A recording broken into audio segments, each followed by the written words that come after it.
Wait, why are there like 3 other people in here? I mean, why not? They're trustworthy, aren't they? Right? Is this gonna be? Hold on. Is this gonna be like a 4 versus 1 or like what's? Look, the you plan? all No. better behave, okay? We want to You want some interrupt. privacy? Okay. Some privacy. We're the moderators, you know. We'll moderate this. No. Yeah, all of the unbiased moderators, right? Yeah. All Yeah. right. No, we're just. Well, we could just get Mr. Housen or whatever, right? Bye. Get like Shane Killian in as the other moderator.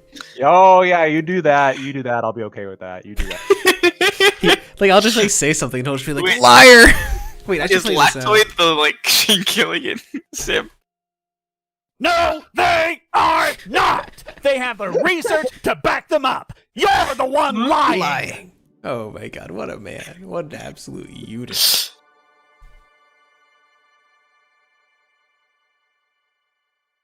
No, need but to we won't. debate We won't the intervene into Hollywood. this.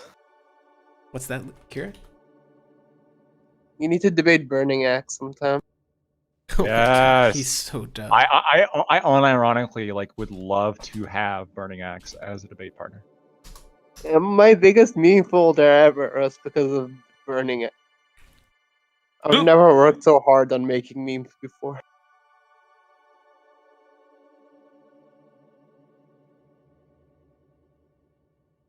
What a legend.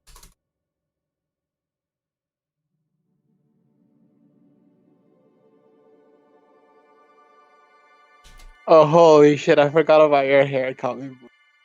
You forgot about. Yeah, so I couldn't go to like a hairdresser because it's fucking Corona. Because I don't want to infect them or get them infected. Oh my god, Miss Did you Hada's just ask your still sister to shave your hair for you? No, I just did it myself. Look, Oh no.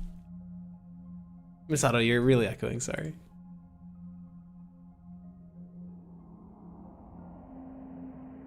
Alright, first thing. I want to watch this web monster. How did Sasha find that picture of you? That picture, I sent it. They were like, hey, I want Really? someone to draw a picture. And I was like, this is probably a fine picture. I don't know. Like, how could they mess this up? Little did I know. Wait, on that note, here, I'm going to watch the web. I'll post it again. It's so funny. Yeah.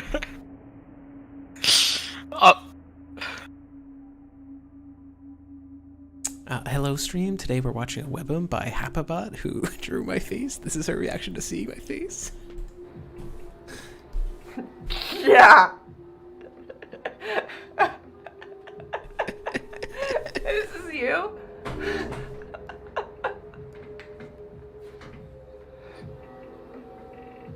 How long This ago is was a that stock picture? image. You This look is very a slim in stock that image. picture.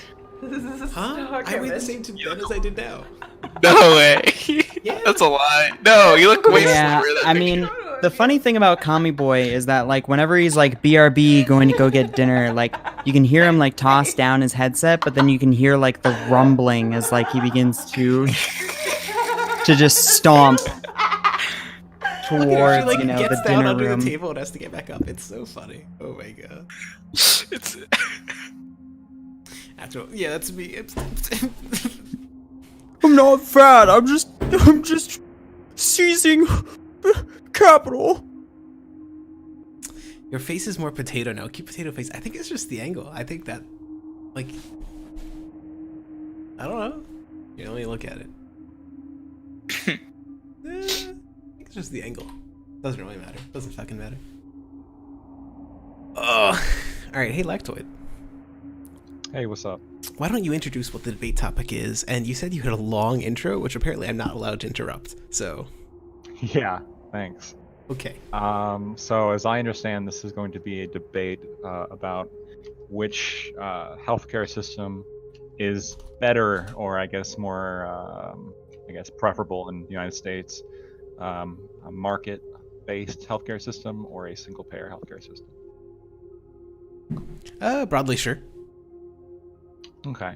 So when you had a little bit, before we get too much into it, you had a little bit of a reservation about saying free market. So are you for like regulated market or something, or like public option? I'll explain for it in my opening when I'm talking Sure. about the regulation.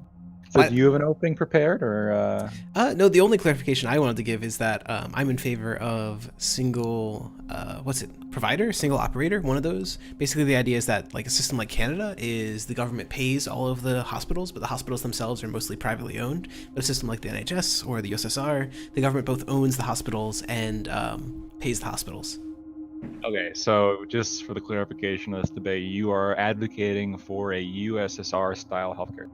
Yeah, and to be clear, the NHS doesn't go quite as far as I would. Like, I also think that we should probably publicly own like pharmaceuticals and other stuff that's probably going to be relevant in a moment when you bring up like innovation or whatever. So, Sure. Okay. Yeah. All right. I'll. Okay. So, do you have any opening, or do you? basically, I would point to these systems as being like pretty cost efficient, having pretty good outcomes, being pretty good at innovation. At least for the UK, I don't really have any data on the USSR, and I don't think we have any contemporary data for the USA, so that's kind of moot. So they seem to deliver high quality care at low prices for everyone, with like the minimum skipping of drugs and so on. That's basically it. Okay. I want to hear this long opening. All right. Healthcare is a necessity, as is food, shelter, and happiness. Humans without these material goods don't do as well materially as the that do have these goods. Unfortunately, the state of nature is not having any of these goods. The state of nature is having nothing, being entirely destitute in a world where you must fight to survive. It takes labor to produce food, shelter, happiness, and also healthcare. It is only by mixing one's labor and time, thus a part of their life, in with the state of nature, do we get property and thus products. Healthcare is no different. Market systems exist as both a moral and pragmatic construct. We generally prefer individuals bargain with each other instead of robbing each other blind. Markets allow individuals to exchange parts of their lives for parts of other people's lives. Not only does this reinforce core liberty-based philosophy, notably that someone is not entitled to the products of someone else's labor just for the mere happenstance of existing, but this also has a number of pragmatic benefits, including innovation and efficient production. Markets put each person in charge of their own destiny and reward hard work. There is no reason why these pragmatic benefits could not apply to the healthcare market. Doctors and nurses spend years honing their craft and are generally rewarded for doing so. Market systems tend to provide greater compensation to doctors and thus provide greater incentive to be a doctor or act as a magnet for talent across the world. Innovation is also rewarded. In the United States, while it's true, has among the highest prescription drug costs in the world, also has the greatest pharmaceutical innovation in the world. With a few notable exceptions, including the UK, many healthcare systems are behind in pharma innovation, including Canada. One area that the United Kingdom and Canada both fall significantly behind the United States on is emergency room response times. If you need to go to an emergency room in Canada, expect a wait that is more than 4 times that of a hospital in the United States. The UK does a little better, with between 2 and 3 times the wait of a US hospital. The US consistently has shorter overall waiting periods, with only a few exceptions for other types of care as well. The US also spends more time with patients while they're with the actual doctor or nurse. 2018 data suggests that most US physicians spend about 13 and 28 minutes with patients, as opposed to under 2 minutes for Canadian doctors. Now, despite all that, there's undoubtedly data that goes against the United States. Although we have world-class doctors, we have an unhealthy populace. Compared to European countries, Canada, Japan, South Korea, the US has a significant rate of obesity. Obesity is expensive. Diabetes, heart disease, cancer, some of the most expensive health conditions to treat are definitively linked with obesity. And due to the choices that Americans make, the US healthcare system simply holds up a heavier weight of a unhealthy populace. Yeah, I thought you liked that one. Oh my god, Lactoid. I'm going. Hey, no interrupting, bitch. Oh yeah, all right. fair point. Yeah, this Yeah, makes please don't use gender language on the streams. Oh, I'm sorry, my bad. This makes direct comparisons with other countries more difficult. Of course, Japan is going to spend less on healthcare. They have an obesity rate of 3.6%. UK scores a bit higher with 28.7% obesity. In the US, we just barely reach 40% obesity. I also feel it's necessary to acknowledge some market failures that have occurred in the US and other market systems. The Swiss also have a private market-based healthcare system and do very well and have excellent healthcare. But no healthcare system is or will be free of all issues. I personally advocate for creating not just a healthcare market, but a transparent healthcare market in the United States.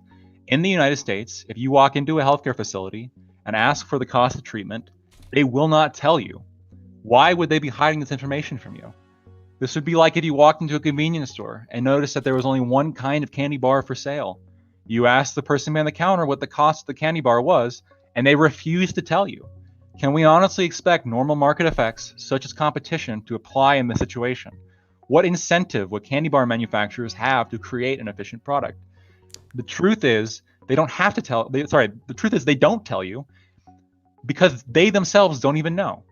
This is the ultimate in fraud and obscurity. Hospitals and insurance companies make backroom deals with each other, and hospitals agree to rates and oligopoly non-compete clauses. Only two insurance companies control more than 50% of the healthcare marketplace. Researchers have found that when you throw in another competitor into the marketplace, premiums drop for everybody about 4.5% per competitor. Thus, here is my solution. Repeat that. I didn't hear that. So researchers have found that when you throw in another competitor into a marketplace that's like into an exchange, premiums drop for everybody about 4.5%. So thus, here is my solution. When anybody goes into a hospital or obtains a health insurance contract, they need to be directly informed of everything. Insurance companies must give potential customers total information on what they will cover beforehand, the prices that consumers must pay, and importantly, the prices that they themselves pay. There must be no surprise billing. All amounts must be explained to patients before the point of purchase, and that amount is then set in stone. Insurance companies must be required to spell out in vivid detail their emergency room coverage policy and provide information to the consumer on other competing policies.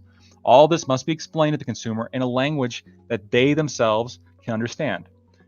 Insurance companies also must be allowed to compete with each other across state lines, instead of what is currently the case under the McCarran-Ferguson Act of 1945, which grants states the right to regulate health plans completely within their own borders, and thus protects insurance firms from interstate competition, allowing for monopolies. Finally, with my proposed progressive tax policy and enforced transparency of any dealings between insurance companies, we will ensure markets will always have competition. I believe that this policy proposal will create a quality healthcare market in the United States.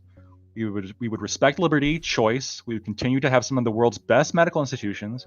We would encourage individuals to make better healthcare decisions. And finally, we would continue to respect capitalism, the system that continues to be the best economic model in the world. This, to me, sounds like a much better idea than an unplanned, job-killing, barely funded, $32 trillion over 10 years single-payer system that would destroy the economy of the United States. So there's my policy right there. What, you yield the floor? Yeah, yield the floor. All right, so why don't we pick one of those topics? I basically, I signposted 3 things, more or less, 4 things, chunks of things. So the first was innovation, second was more or less wait times, third was comparing the USA to other countries, and fourth was creating a transparent, non-monopolistic market. Okay, hold on. Can you repeat that one more time for me, please? Last one? I'll repeat it all. Sure. Just the first one was innovation. Second one was wait times, or doctor time, something along those lines. Yep. The third was comparing the USA to other countries. And the fourth was creating a transparent market. Transparent, non-monopolistic market. Those seem to be your main 4 policy points. Sure. So, which one do you want to discuss first? Whatever you want, my friend. I took a lot of time for the opening, so you can decide. Sure. So, what I would point to, let's do the first one. Let's do them in order. So, the first one that I'd point to is that although the United States creates more pharmaceuticals, it also spends a lot more on pharmaceuticals itself. So, if you expect, via the market, if you give a company more money, then they have more money to invest into R&D. The fact that prices are so expensive for drugs in the United States, yes, does allow them to develop more drugs, but it's not like because our markets are more innovative. At least that's what I would point to on this graph. That's it. I don't need like a long response. This is like an open floor. Oh, okay. So you're just saying that like even within a single payer system, if you dumped a shit ton of money into it, you would probably get the same results or something like that along those Presumably. The other thing that I would note, I don't have this study ready, but I can get it for you in a moment, is that the United States pharmaceutical industry is less R&D heavy than its competitors in like Canada and other countries. So it seems like the really lucrative market in the United States encourages them to spend more on advertising than on stuff like R&D. If you just had state-owned pharma, you could just make them not advertise, or advertise maybe direct to doctors or something. So why is it if they spend less on R&D, they still create more pharmaceuticals? No, they spend less as a portion of their budget. Right. Well, But their budgets are enormously larger. So overall, they're still spending more on R&D though than Canadian markets. Yes. Right. And so you're saying that now, I guess leaving aside the marketing component, what if you were to dump a shit ton of money into R&D? I mean, this is simply you're still spending comparable amounts on pharmaceutical care. You're just simply shifting the cost away from people who use the actual the actual drugs, and shifting it, I guess, to whoever in your system would be paying the taxes. That would be one thing, yeah. The other would be that if you had a publicly owned system, you wouldn't need to have copyrights. So like there's this whole system of like maintaining drugs and like not allowing competitor drugs and like maintaining generic drugs. If everything were simply generic, this would not be a problem. You think that having that policy would affect innovation at all? In a publicly owned system? No, because the people there are just paid to create drugs. The same as like the current employees of pharmaceutical companies. Like, so I'm very skeptical. Is there an example of like a place in the world where it doesn't even allow competition between the like within its own pharma? As far as I am aware, no current country has publicly owned pharmaceuticals.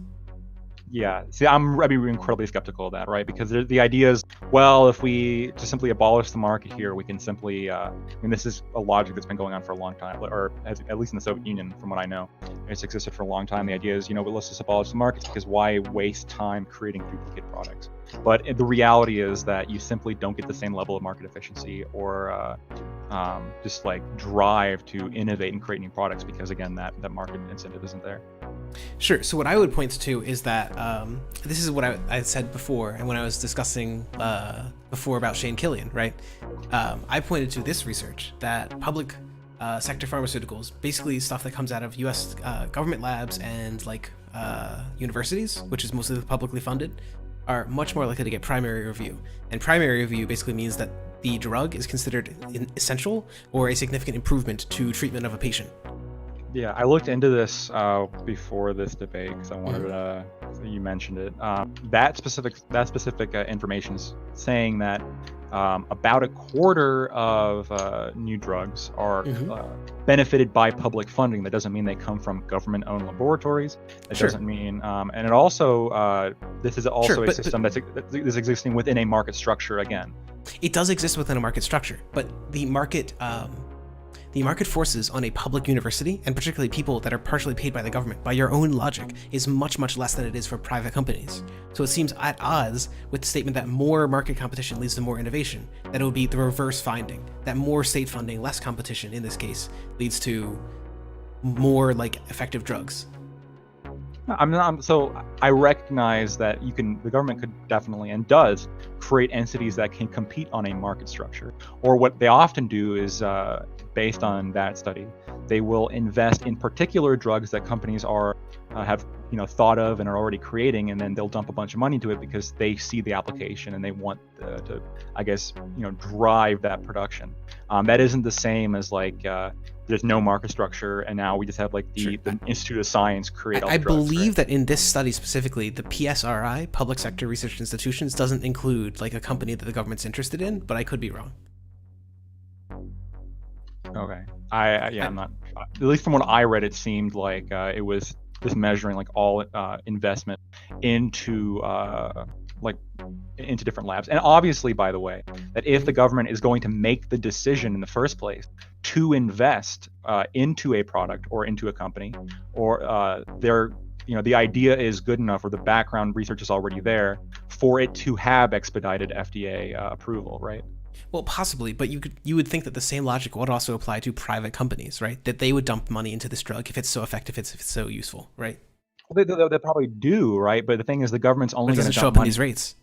Well, hold on. The government's only going to dump money into drugs and pharmaceuticals that they expect will be successful. So I think this is But more so of a too issue would of, market firms.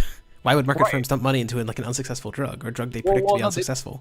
Right. Well, they probably do. Does this also measure like how much money that the corporations have put into drugs along with the government investment? Because all this research says is that a quarter of FDA-approved drugs received like public funding, right? And so what I'm saying is that Sure. this very well could be true, right? Obviously, if you've got a good idea, got a good drug, and the government puts money to it, clearly, like this research has already gotten to the point where it's going to have expedited FDA funding. It's probably going to get expedited FDA funding as well, just because the government's involved. Well, possibly. The problem is there's other research that primary review is like correlated with efficacy. I can go get that. For some relevance, here's the overall sources of funding for the pharmaceutical industry R&D in the United States. So the big line, like the big blue one, is National Institute of Health. Then you've got other federal and state and local government. And a lot of that goes to private companies. So it's not just PSRIs, but it's roughly like 40% government, 50%, 60% private. Right, and I'm sure that the government is. So again, this goes into what I was saying. This doesn't specify. All this does is simply show funding as an overall like group, funding of all the pharmaceutical industry. Right, it's not specifically stating which drugs is the government putting money into and because they are successful, because they have a lot of background research to them, because it's just a good idea and the government sees an opportunity to try to like spark that. Right, I Sure. think that it's certainly possible that there are other biases here. I agree. Well, I wouldn't consider it necessarily biases. I think it's like just like the what you're logical suggesting result. What you're suggesting is a logical result of the government choosing to fund certain drugs is that they have a higher rate of success. That's Right. a bias. When I'm saying bias, what I mean is like it's driving one mean up and the other mean's not being driven up. That's why we see the difference. Correct. And the only reason the government the primary reason I theorize here why the government would be putting money into particular drugs is because they see like a lot of potential in those drugs. Those drugs are more likely to be successful. There's a lot of background research with them. And keep in mind, like this is still considering the fact that 75% of drugs are not publicly funded, right? So these are the drugs Sure. that maybe aren't as promising and the government didn't want to jump on board with. But I mean, that they're still getting through the FDA. Obviously, again, they don't get the expedited funding because they're not funded by the government. Sure. So it's possible that the government is biased in its drug selection. It's possible that the government is biased towards promoting its own drugs. For the first point, I noted that this should also be true of market forces. They should predict. They should want to choose the effective drugs. So if the concession here is maybe the government's better at picking effective drugs, that's like an interesting proposition. But Well, no, hold on. So it's not that it's not necessarily that they're better. It's just that when there's any drugs, even like bad idea drugs or like maybe not just like mediocre drugs, maybe they're not as good. It's not just going to be, the government's never going to get into that, right? But everybody needs to start somewhere. Like you're going to have private firms who maybe see potential in that. They're going to give it a try. And if it turns out to be successful, then the government's going to jump in. so Right. It's not necessarily about like the government being better at choosing. It's that the government is essentially in the position where they're funding late stage research investment because they see that the groundwork's been done. So it's certainly possible. I don't have data, particularly about the pharmaceutical industry. Have I told you to read Matsukudo's Entrepreneurial State before? No. She raises an argument that the state tends to be a better investor for basic research, meaning like very early stage, very untested stuff, because it has such long time frames and because it's able to accept a huge amount of risk. Because it's not like one guy investing, $1 billion. It's one state investing like $100 billion. It can afford to lose $50 billion if it makes $200 billion. Right, but it can also absorb that risk if the drug turns out to be like a dud.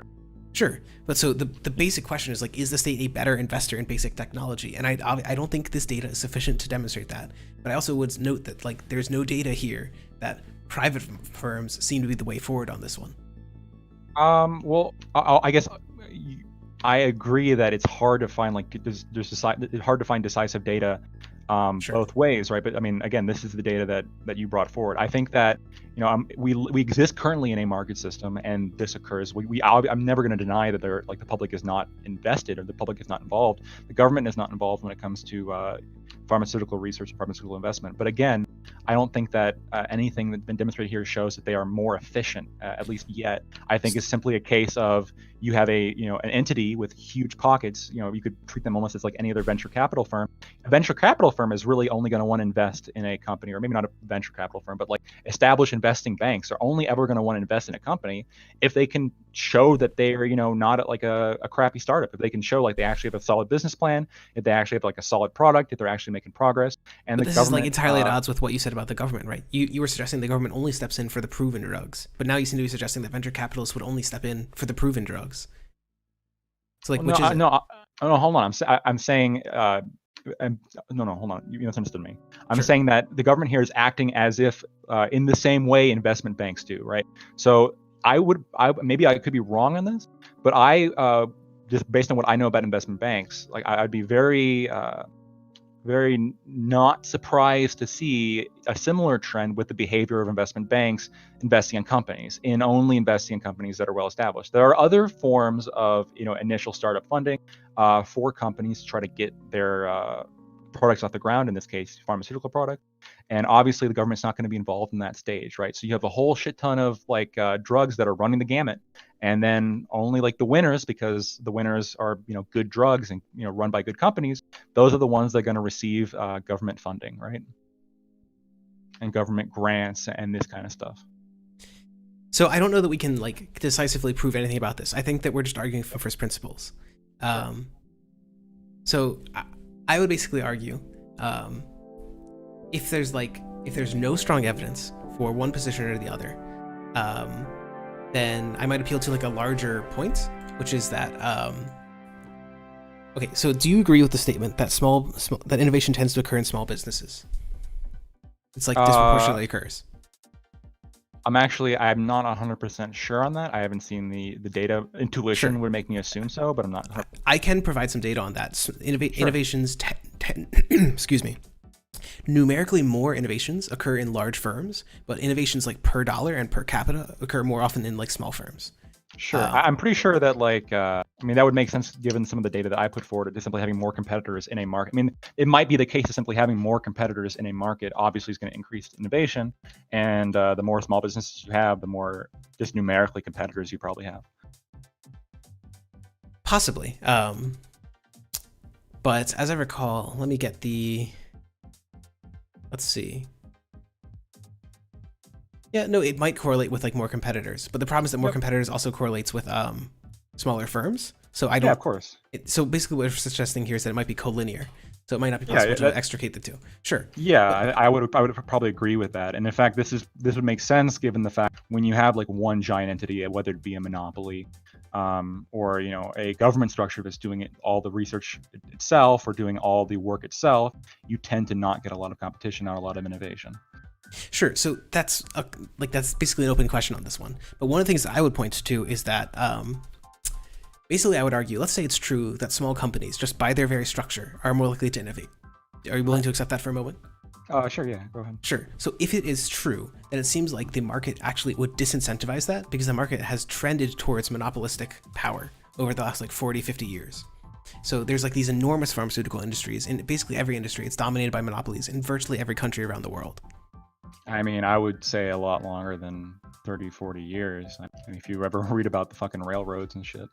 Sure. I think my argument is that partly this occurs due to like lack of anti-monopoly stuff, but that's a different discussion. Sure. But I mean, but once again, right, even if this is the case, that isn't necessarily an argument against a market structure, because you can have a market that has like systems in place to prevent monopolies. Sure, it would just be a regulated market. But one of the suggestions is a positive externality could be creating more small businesses than would be like efficient in a market sense, but is efficient in like an innovation or long-term market sense. So one of the things that I can point to is that like there's this very interesting graph of startups. And I need to compare it with the government spending as a percentage of GDP. But the basic point is that there's no obvious correlation up or down on the scale, up meaning more like startups per capita or per dollar, and down meaning less.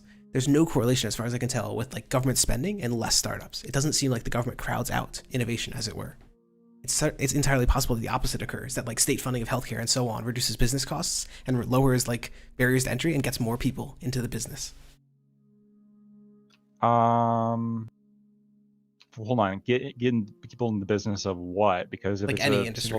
if it's single payer, then you're not going to have any small businesses that are going to be involved Sure. in healthcare. So my suggestion for the next step is, if it is true that these small labs are good at achieving these results, there's no reason to me why you could not achieve like a pseudo competition where you set up many small labs with state funding who quote unquote compete for state funding if their drugs are effective. So it would be a state-run single-payer market system. Is this the idea? Yeah, and the benefit here is you don't need patents, and you don't need to incentivize people for getting their drug to succeed, except increasing their pay or something, like, which is what really actually happens to people who like work in giant pharmaceutical companies.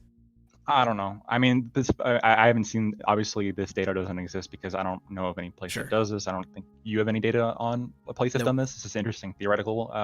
I guess the only, besides like my philosophical concerns, I should be putting in like in here. terms of the pragmatic concerns, I think would simply be, I think maybe you're undercutting, like especially with startups and small business, how much people do that stuff because they want to build a company, because they want to do what they want to follow their vision and do what they see as important to their company, right? So like a lot of these people that start these firms, I mean, they could get jobs elsewhere, they could make money, they could get a government job, they could have a steady salary, they can do this stuff. But this simply isn't just, I would say, just psychologically the kind of people that are going to be involved in like entrepreneurship or starting businesses. But again, maybe potentially you could have some strange, Sure, but I think that you could apply a pretty similar logic to, like, I don't know, someone who wants to join like a research lab for pharmaceutical drugs. Like, they could just get a regular job in like a larger biopharmaceutical thing, but they chose to go into like the government's like special startup division or something and have like a riskier salary or something along those lines because they wanted to do it themselves. Right. I mean, I guess perhaps like if you just like thinking about it intuitively, like you could create market structures artificially. But again, I mean, I don't know how that would work on the supply and Sure. demand side of actually selling. And my suggestion is that there is actually no supply and demand. There is no real competition at these very early stages of innovation. So it's actually not necessarily true that markets would outcompete state planning in very early stage innovation because they don't have a product on the market. They don't have any evidence that their product is better or worse. Would there be any incentive to in this pseudo market structure to keep costs low? Or would the state cover all costs? Presumably the state would have a rating system. Like one of the things that France does for deciding whether or not to approve a drug is to evaluate, like, I think it's like efficacy, cost, and some third factor. Which is basically how the market does. So it would just be the state doing it. And I would prefer the state over the market because the market tends to just vote for whoever has money, which is not a good way to decide health outcomes. That's a separate argument. Yeah. Hold on a second. Let me just read through this. Sure.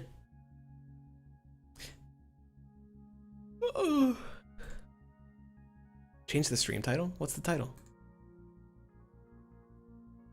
Apex with friends. Oh, is it? All right. Yep. Yep. Wait, so what are these graphs showing? This is saying that there's not a correlation between investment per capita and GDP. Which graph? The website you linked. I linked lots of things. Just name like table head or something. Medium.com, European startup ecosystem ranking per capita and per GDP. Oh, sure. What is this graph? What are these graphs turning? This one is basically startups per person and startups per dollar. So like more basically means more startups. These are like multiple ways you could measure startups. Okay. So broadly, my point is like countries like Iceland, Sweden, Finland, Denmark, Ireland, Estonia, United Kingdom, right? These are the ones topping it on the left side. Iceland, Estonia, Malta, Cyprus, Luxembourg, Sweden, United Kingdom. These are the ones topping it on the right side. So it seems like these like social democratic states with pretty expansive healthcare and welfare benefits seem to do pretty well in terms of startups. Right, and these are all market systems, right? They're still market systems, absolutely, but they're like the least market systems. I don't know about that. I think that just looking when it comes to like actual like involvement in them. Obviously, I'm a Swedish citizen. I'm not going to deny that like these Nordic countries have like a large amount of social welfare spending, stuff like that. But when you actually like look at this, what I'm seeing is a lot of countries that have a tradition of markets and capitalism near the top, like Luxembourg, right? Which is basically, for all intents and purposes, a banking haven. And then you have on the bottom, pretty strongly correlated. Sure. So I need to graph this by some other metric of like leftism or something. I agree, but my point was just like because these are like the former communist countries. Like these are the former the ones in the bottom don't have a history of capitalism, free market, innovation, stuff like this. These are countries that are just pulling themselves out of like the Soviet Union or the Soviet grasp. Sure, it is true that these countries are like recently post-capitalist, but you would think that after like 30 years of capitalist markets, that would be enough time for like startups, right? Literally like the creation of new businesses to reassert itself, especially in places like Poland that have had a stable government. Well, not necessarily. It's not just about like a stable government, but it's also a tradition of stable neoliberal. Well, not neoliberal. Well, hold on. Poland's not neoliberal. They're like centrist. Yeah, well, they're moving in pretty right in some situations. Well, no. Economically, they're centrist. Economically, yeah, I would agree with that. But we're not just talking about when we were talking about these countries. It's not just about like how long they've had capitalism. It's also how capitalism exists in their countries, right? I would assert, and I think the data would back me up in this, that countries like Russia, and I actually have looked into this. I thought Russia, after 1992 was going to be like, oh, they're super free market, and they were for like a brief period, but very quickly the government reasserted itself, started intervening in the markets, right? I mean, you see a lot of market interventions in countries like Poland, Latvia, Bulgaria, Russia. Sure, I agree. List, right? So I would never point. I'm not trying to use this to like argue anecdotes. I don't want to argue like Russia or any other country. I do need to compare this to like government spending, GDP per capita, something along those lines. My point is just like by the like eyeball test, it doesn't seem like there's an extremely strong correlation against high state spending. Interestingly, actually, you want to know something about Russian healthcare system? Is that it's one of the most privatized in Europe after the Soviet Union. Whatever. That's a different. I'm not 100% familiar on the Russian healthcare system. I also don't know about Russian healthcare outcomes. So yeah, they're bad, as they were under the late Soviet Union. Yeah, it's actually literally not a fault of either healthcare system. It's literally mostly alcoholism. I wish I were kidding. I literally wish I were kidding, but alcoholism. It's not a meme. Alcoholism kills 1 in 3 in Russia. Know. Hold on. So I actually know for a fact that you're right. You're absolutely correct, but I would also say this also is attributed to the United States in terms of obesity, right? Sure. Particular countries have elements about them of really poor So that was health outcomes. the third thing you wanted to do. So do you want to do the second one first, or move to the third one? Well, let's move to the third one then, if we're talking, if it's already come up in conversation. Sure. So I agree with you that the United States is more obese. It's a lot more obese. Here's that graph. But 2 things that I would point to that are also like bad health outcomes that it's much better in are smoking and drinking. Because the United States is actually like really Puritan on these graphs. Like the United States is one of the 10 least smokers of the OECD's, 40 countries. And on alcohol consumption, they're below the OECD average. They're still near it, but they're below the OECD average. I also want to point out though that the countries that are below the U.S. on like alcohol consumption, for example, are countries that are argued for in terms of like single payer system, right? So we have below them, we have Canada, Italy, Sweden, right? Sure, but not much below. Like these differences are very small. I guarantee they're probably not statistically significant. It's not. I can't guarantee. I think they're probably not statistically significant. Japan, you also. Yeah, there's also Indonesia, which is Muslim, and apparently they still get just a little bit of alcohol in. Which is surprising. I didn't know that. I know that they are among the world's top consumers of cigarettes. Yeah, one moment. Yeah, they actually are the top, according to your top graph, at 39.9, which is insane.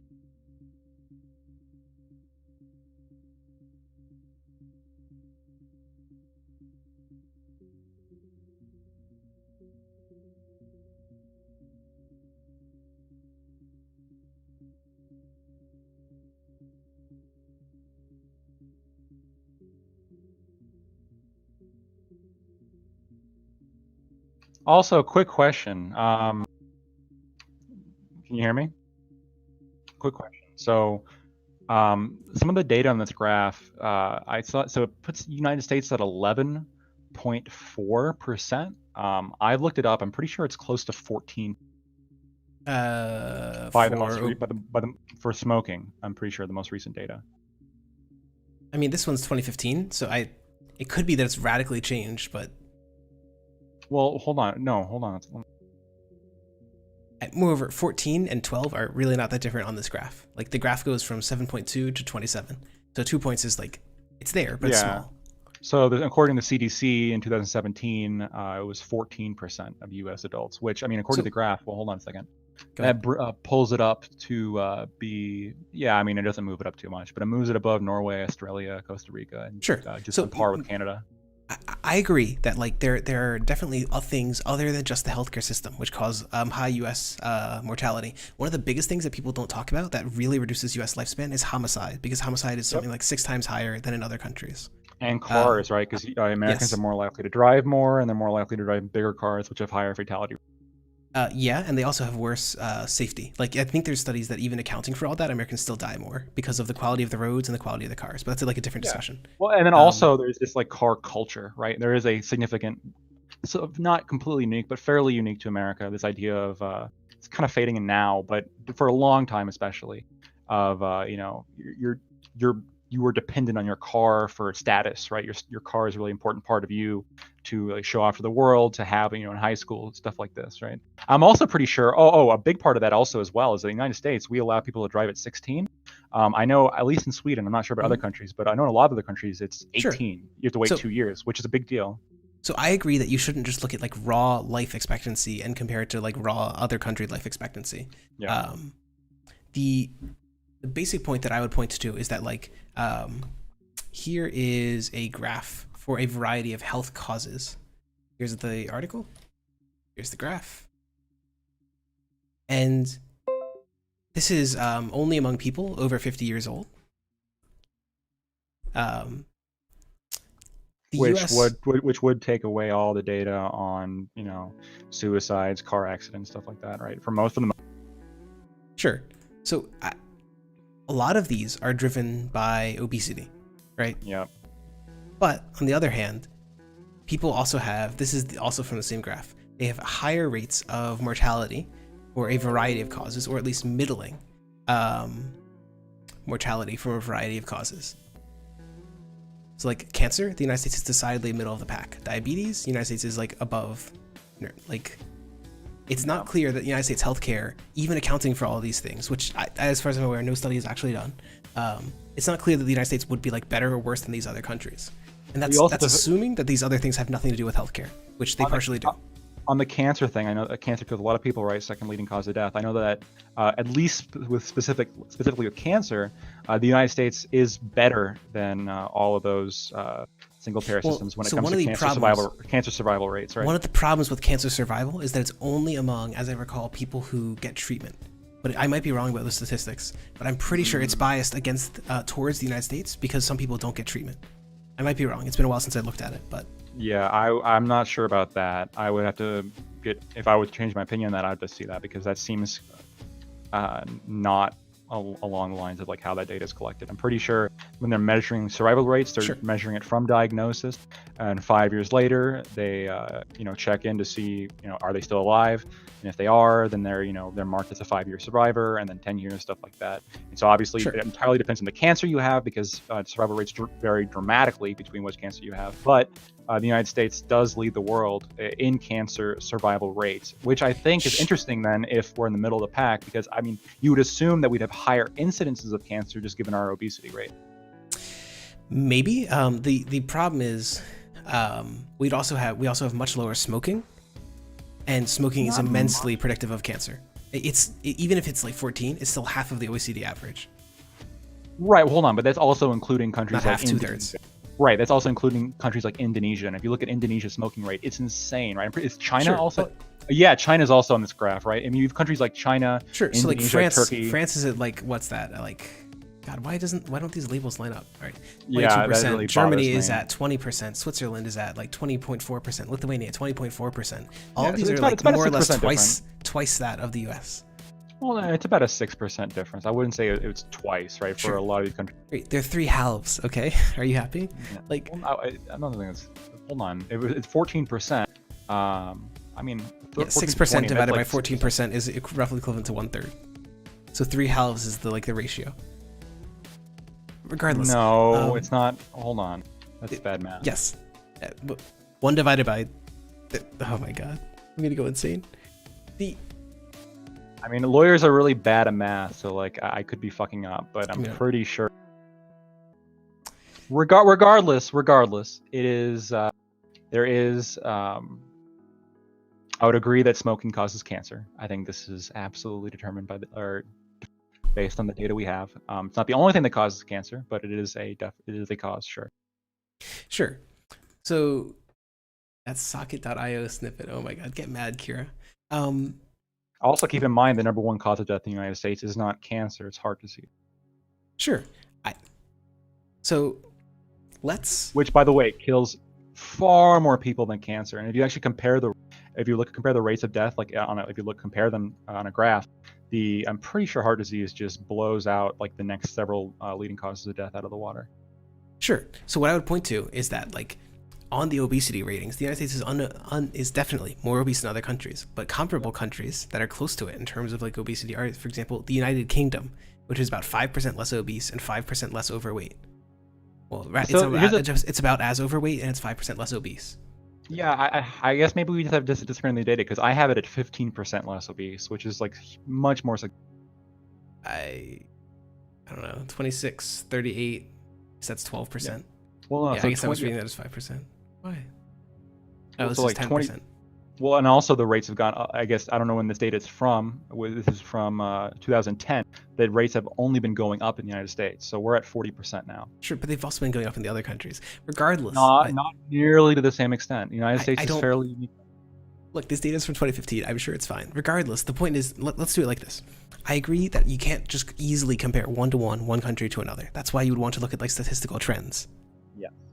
Okay, so one of the other statistical trends that you pointed to is wait times. Do you think that wait times can be explained away by like smoking, drinking, or obesity, or any of these other things? Or at least much of it can be explained away. Well, I'm confused. What do you mean Like, by that? Explained away. We can't just compare the United States to other countries on like lifespan outcomes, but can we compare like one-to-one wait time outcomes? Are there any weird things about the United States that would make it incomparable for wait times? Perhaps, absolutely. There may be, right? This is why. I mean, Yeah, but you can't just say that before you actually have like reasons to think that.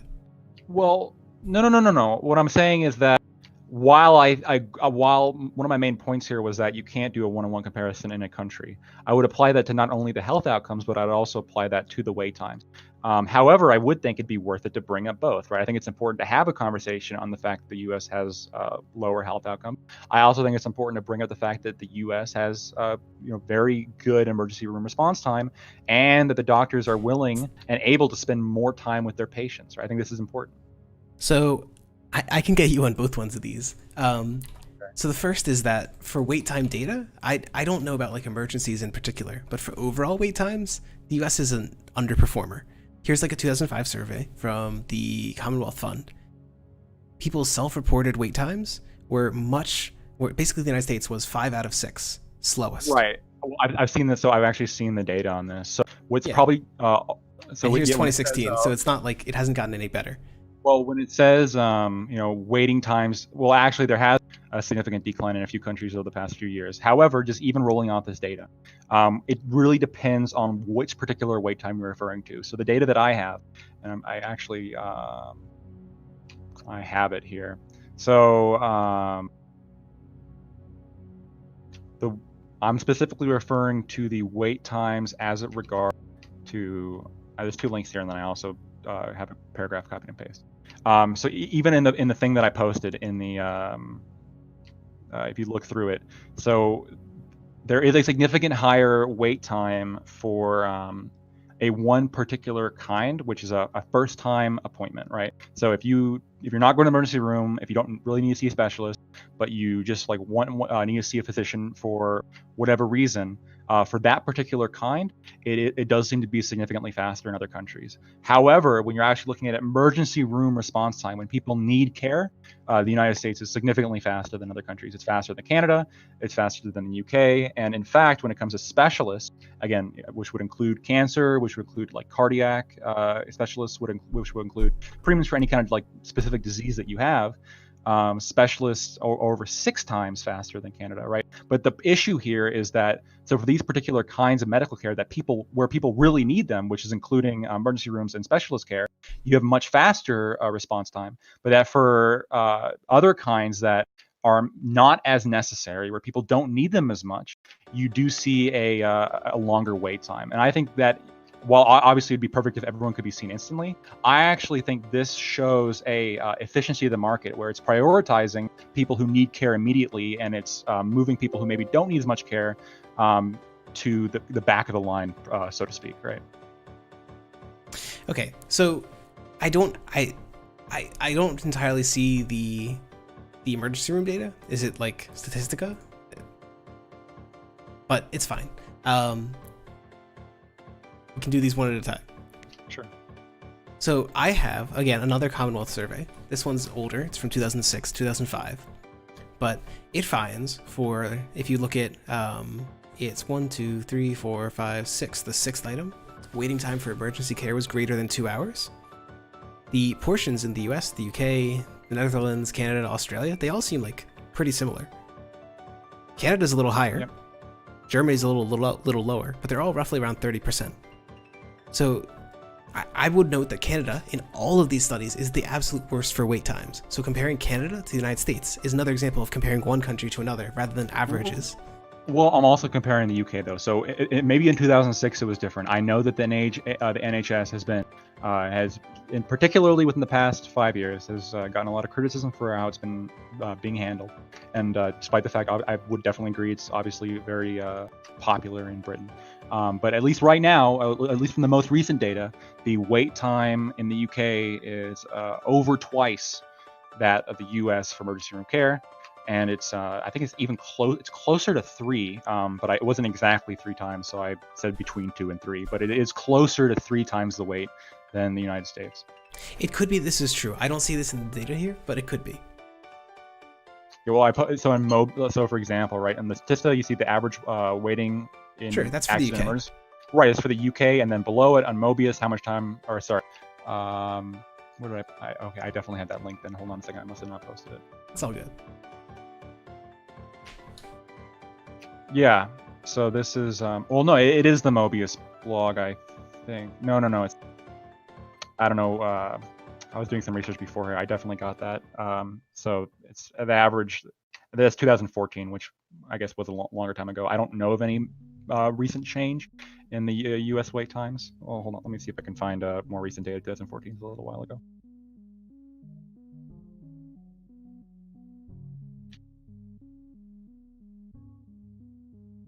So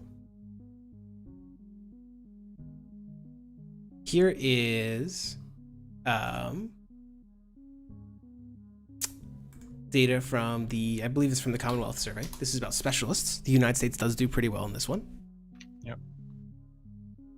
And then here's elective surgeries. The United States is about average.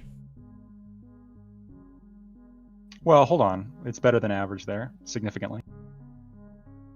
Sure, it's in like it seems like there's 2 packs, but it's in like the lower pack. Yeah, it's on par with Switzerland, New Zealand, France, and Netherlands. Sure. And so for some reason, Germany doesn't, like, you literally walk in and can have any elective surgery you want instantly. Sure, probably they just didn't report data. So I don't know why they just didn't exclude it, but yeah, I don't know. It does seem like the United States might do well for specialist and elective surgery. Well, and ER, I would argue emergency room wait time. Sure, possibly. The basic problem with this is that this doesn't seem to line up with the data that I've posted. It's possible that the data you've posted is correct. I haven't examined it. I can look at it after this debate. Sure. One thing I would note is So one of the assertions is that because they have these long wait times, there's like these short visits with the doctors, right? They like get in and out in like 2 minutes. That was one of the things you said. But, in Canada, the average is under 2 minutes. I know that for a fact. Sure, but based on surveys of patients, this doesn't seem to be like important. So like here's a survey from the Commonwealth Fund. Whether your doctor always knows important information about your medical history. And it seems like the United States is the worst performer on this one. That generally doctors know the least about their medical history. And one of the things that I would also note is that people in the United States are much less likely to use doctors than in other countries. Wait, sorry, repeat that last part again? U.S. Usage of doctors is relatively low. You can find that one. Usage of like doctors with like overall is relatively. Yeah, let me get that graph. Yeah, I mean that could clearly be another influence in the data as well. I swear I had like an OECD graph. Yeah, here it is. So this is... Wait, just to point out, I have to point this out, that's 2007, 13 years ago. Which one? Oh, yeah. Yeah. Sure, it's possible these have changed, absolutely. But the basic question is, like, what I would point to is that the NHS, for example, as it's gotten worse, has received less and less state funding. Hold on. Has the NHS actually received less state funding as time goes on? I believe inflation adjusted, yeah. I think in nominal terms it's gone up, but not adjusted to inflation. It's been a while since I looked at it again, but because I'm looking at this stuff and it seems like the percentage of the budget has consistently gone up. But, so in real terms, this is how it went up. And then what we want to do is compare this to per capita, because population also grew within this time period. That's true, yeah. And I guess obviously I'm accounting for inflation as well. But regardless, it hasn't been cut to any significant degree. Sure. Wait, this graph only... No, it still goes up. Yep. All right. Regardless. So regardless, I guess I might be misinformed about that. Maybe I need to read up. So here is number of doctor consultations per capita. You can see that the United States is really pretty low. So we visit the doctor about 4 times per year. This is much lower than the OECD average, which is about like 6.5 times per year. And most of these other countries have higher rates than the United States. Wait, hold on. And this is, again, this is from 2011, but this is also, even this graph, wait a minute. Okay, I'm actually really surprised that it's above Sweden. It's interesting. Yeah, so a lot of this is cultural. There is no, I literally made a graph about this. There's no overall correlation between number of doctor visits per capita and spending on healthcare. So this isn't like the reason that some countries spend more or less on healthcare. It's neither like a preventative nor like a expense sort of thing. But I think it's pretty reasonable to expect that this has an impact on wait times. It's possible that some systems have like a lot of people using it, and so that's why they're under high like load. Canada, for some reason, has like enormously more doctor visits per capita per year than we do. Meanwhile, yeah. Sweden, another slow performer, is actually down with us. They have like very low doctor visits per capita. So I don't actually like understand entirely why the wait times function as they do, but Right. So I agree that culturally this probably has there's probably a cultural element. There's probably the issue. You're right. There'd be less patience. But I also think that the market, because there's a market system. If there's less demand, you would simply have a response and have less supply. So I don't exactly know what exact equilibrium there would be with the wait time. But that's also another factor that needs to be kept in mind, right? It's not like the U.S. isn't building hospitals that aren't going to be able to turn a profit or aren't going to be able to be used, right? Sure. One of the things that I would point to is that the United States is also not giving people care. So like in addition to not visiting the doctor, people are less likely to visit specialists and they're less likely to get pharmaceutical stuff. And I can post those ones.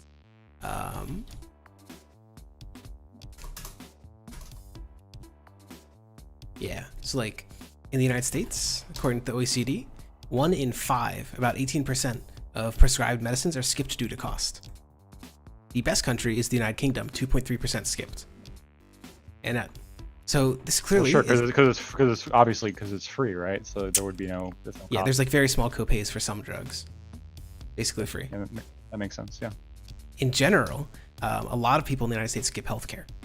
So I would note again that the countries Like United Kingdom, Germany, Sweden, Norway, Australia, these countries are all much less. The United Kingdom is the best on skipping healthcare due to cost, presumably because it's a single payer system. Of course, that makes total sense. Why? I mean, there would be no reason to factor in cost if someone else is going to be paying for it, right? I would Sure. assume that if we have somebody like a situation in which, like even in a market system where you had somebody who just knew that somebody else was going to get their stuff taken care of, paid for, such as Medicare, for example, you're going to see a lot more expense, a lot more people going in, and in fact, you do see that, right? Medicare expenses, per capita are much higher than people using private. I don't think that's. There's like data on Medicare expenses. I literally have it for. I still need to do that LASIK video eventually, but like Medicare expenses per doctor visit and so on have actually not increased for something like 20 years.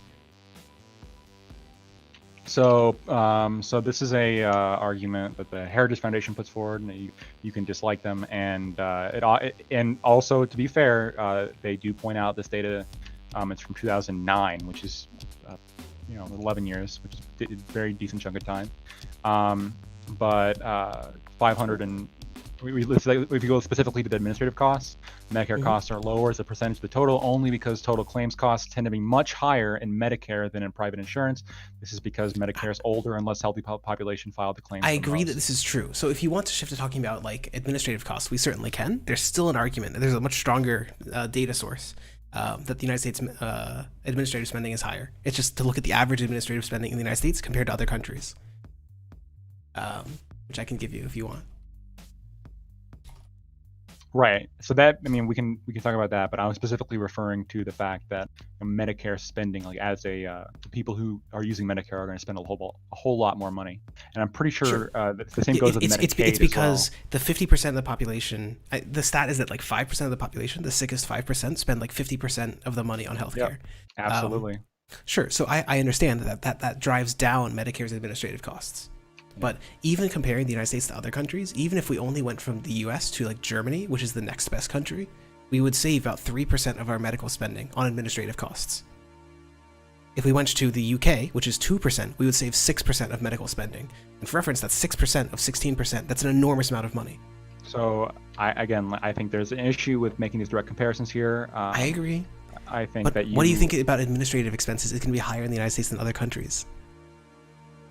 Well, so I would agree that like administrative expenses in the United States are probably a bit high. I think a lot of that has to do with a lot of fraud and abuse and of the system, especially. Sure, why would that be also more likely have in the US than other countries?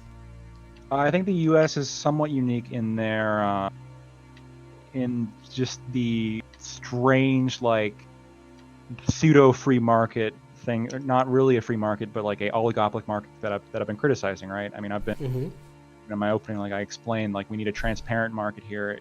What you have right now is a lot of adjusters, which I mean, I deal with these people all the time. There are adjusters that do everything they can to bargain for unspecified rates with hospitals, to hide that from individuals, and to fight lawsuits, right, which come up quite often over these costs, right? That also needs to be a factor, brought in. You can assert this. I have absolutely no idea whether fraud is higher in the United States or in other countries. I have absolutely no idea if that's because of the monopolistic practices. What I would define as fraud. Sure, which is like wasteful spending. Right, yeah. Sure, but like the point is that one of the solutions to this seems to be shifting to a public option system. We have no examples of shifting to a free market system and this eliminating this administrative cost. So if you're going to go the whole like, oh, we don't have data on pharmaceutical stuff, so we can't nationalize it, then I can make a similar argument for this here, that for administrative costs, you can't make an argument that actually the competitive market will lower it. Or we also don't have unless we have like a linear, like a singular country example. I don't think we have an argument necessarily that moving to a single payer system will address overall costs as opposed. It absolutely would. As opposed to the system that I'm putting forward. Like the point that I would point to is that all of the analyses that Heritage cites find that Medicare for All would either basically insignificantly change U.S. national health expenditure, leaving it about $32 trillion over the next 10 years rather, but it would enormously raise health utilization, meaning that more people go to the doctor, more people get like pharmaceuticals, more people actually get the healthcare they need. So you get more for less in all of these estimates. Or rather, you get more for the same. So like,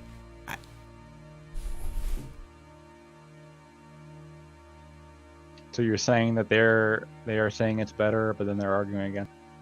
yeah, basically that's what like the Mercatus study basically does. Yeah, I don't know about that. Their data more or less proves that it would be better, and then they argue that it's not. I don't know. I think that you do have an issue with, again, acknowledging the failures of the U.S. and acknowledging the U.S. system and acknowledging just the populace here. I think that I am not convinced that shifting over to a. Oh, you posted something. Let me look at that. Take a look at that. Oh, it's a meta study of single payer costs. Basically, the point is that the median study finds a savings.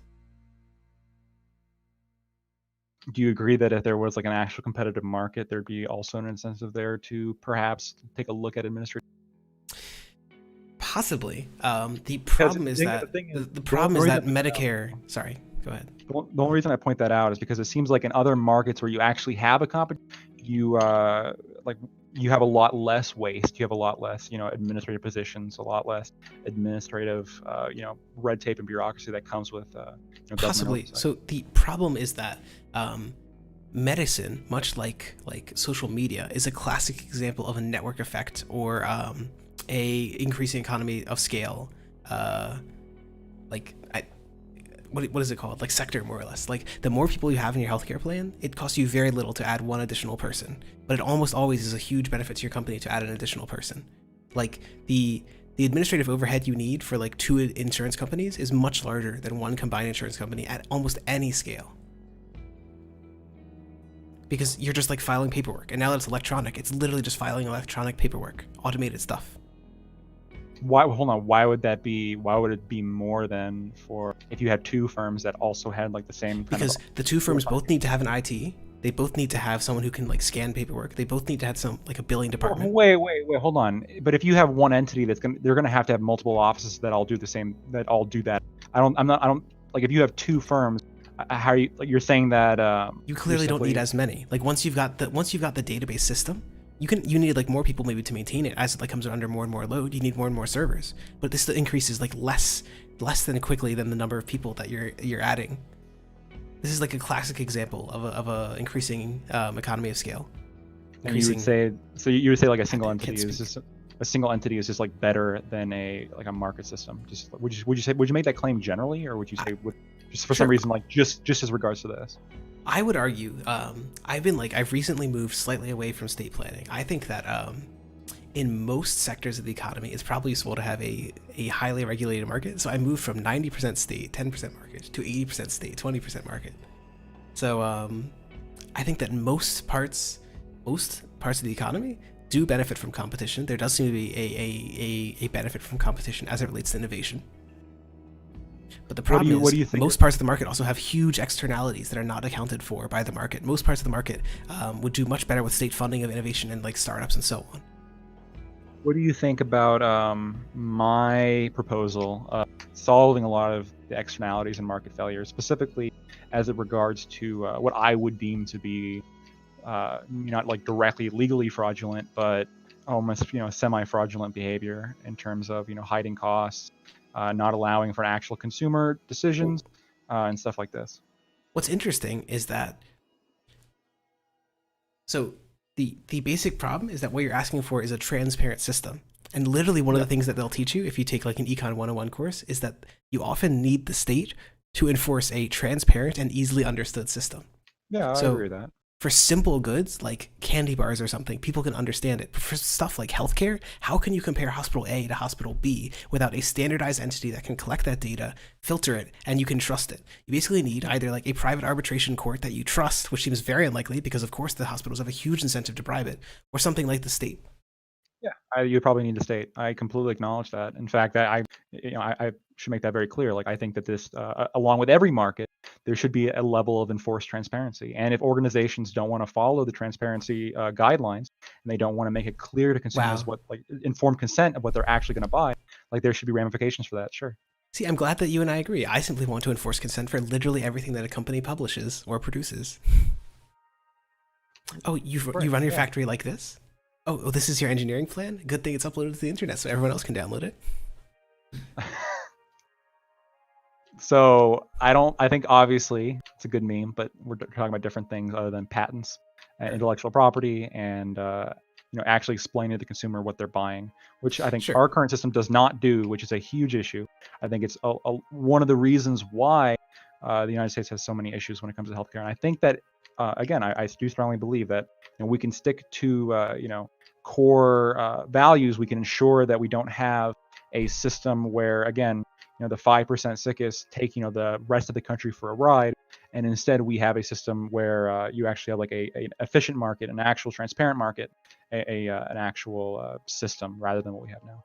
So I agree that transparency would improve the market, but I don't agree that it would improve it more than like a single payer system, which would also be transparent.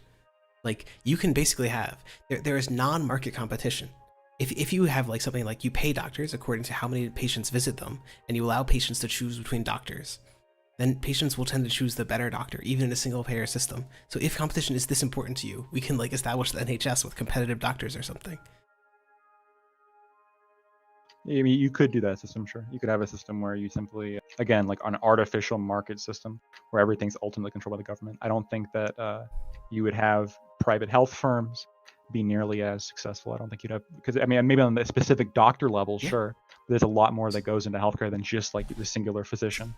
So when we're talking about emergency medicine, something I wanted to point out is that the country, which was universally noted for the best emergency medicine in the world. You ready for it? The USS fucking R, baby. Oh my god. Hold on, you can't go back. You agreed that they sucked. It literally was. Here, one moment. Oh, you gotta agree with me, they sucked, right? We're not gonna go down the... Yeah, they suck, but not in this regard. Like, the basic thing that they did is because they had such a large pool of people to care for, they were able to set up specialized ambulance teams. So they would have like midwife ambulance teams, car crash ambulance teams, like heat stroke ambulance teams, and so on. And they would like send them out specifically so they didn't have to transport people back to the hospital.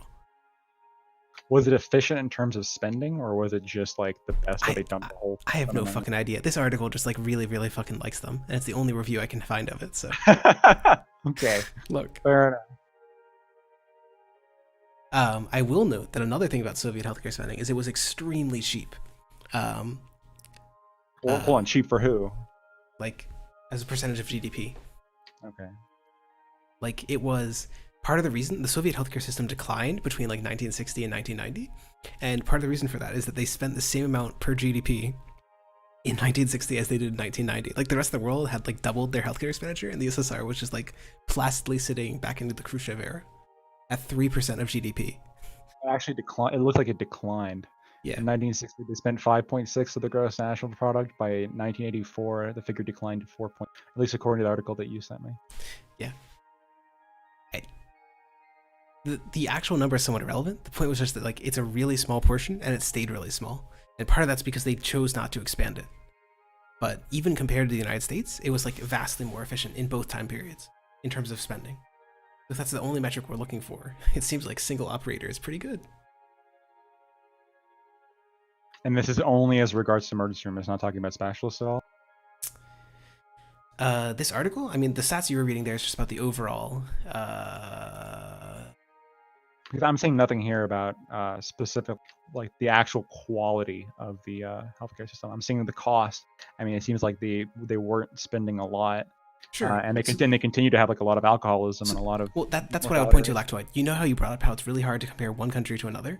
This is another problem in the Soviet Union, because the biggest cause of death in the Soviet Union was literally alcoholism, which is somewhat related to the healthcare system, I suppose, right? Like maybe there was a lot of undiagnosed... cultural.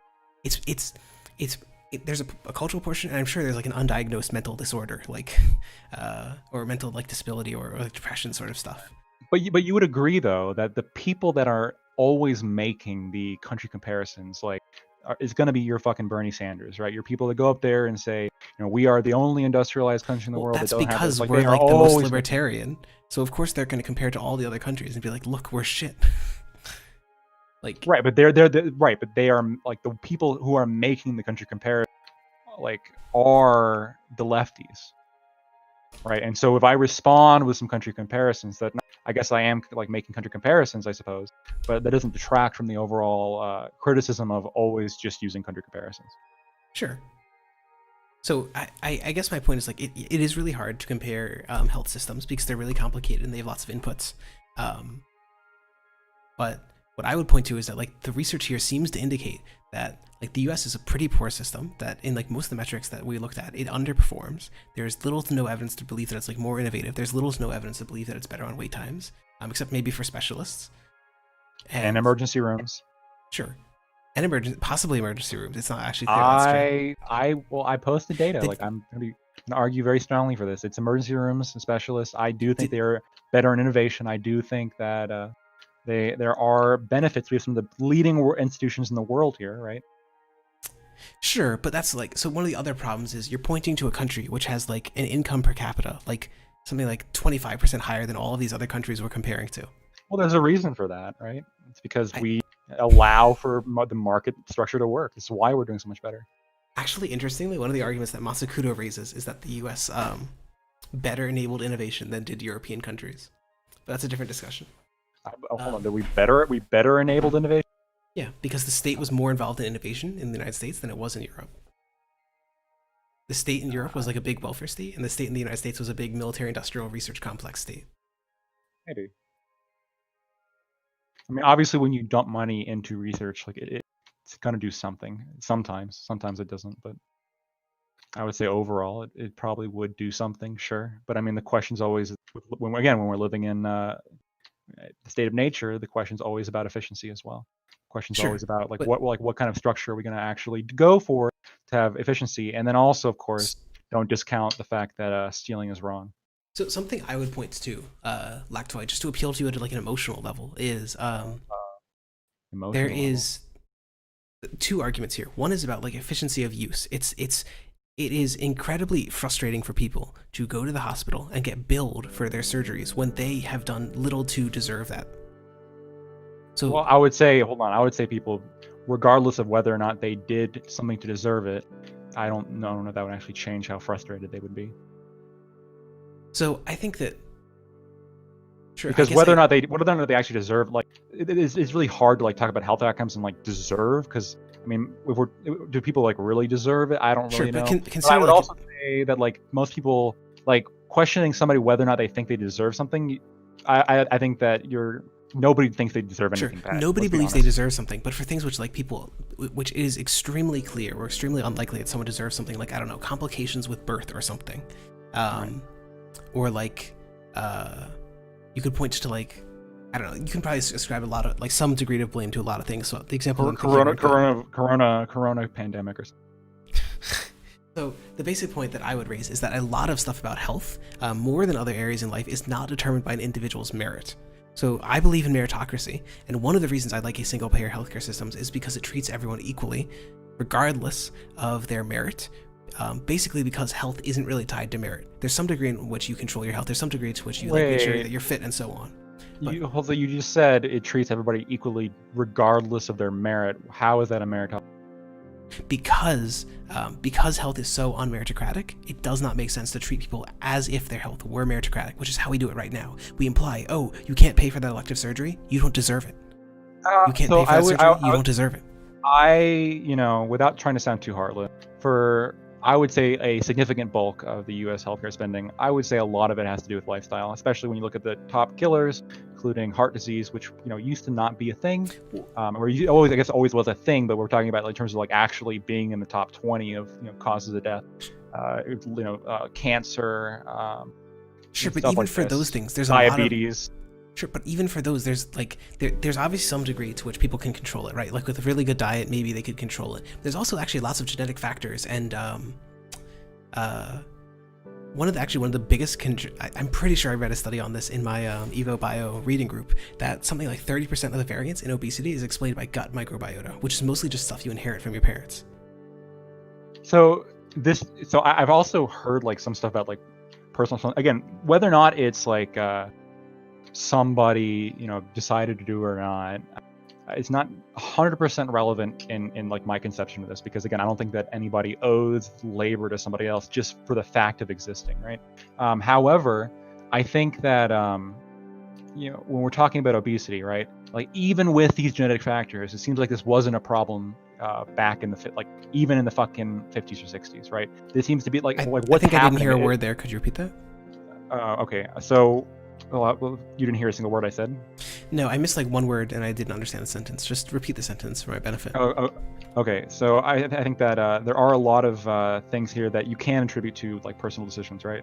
So even with these, you know, genetic factors, you know, you look at obesity rates and you see them rising dramatically.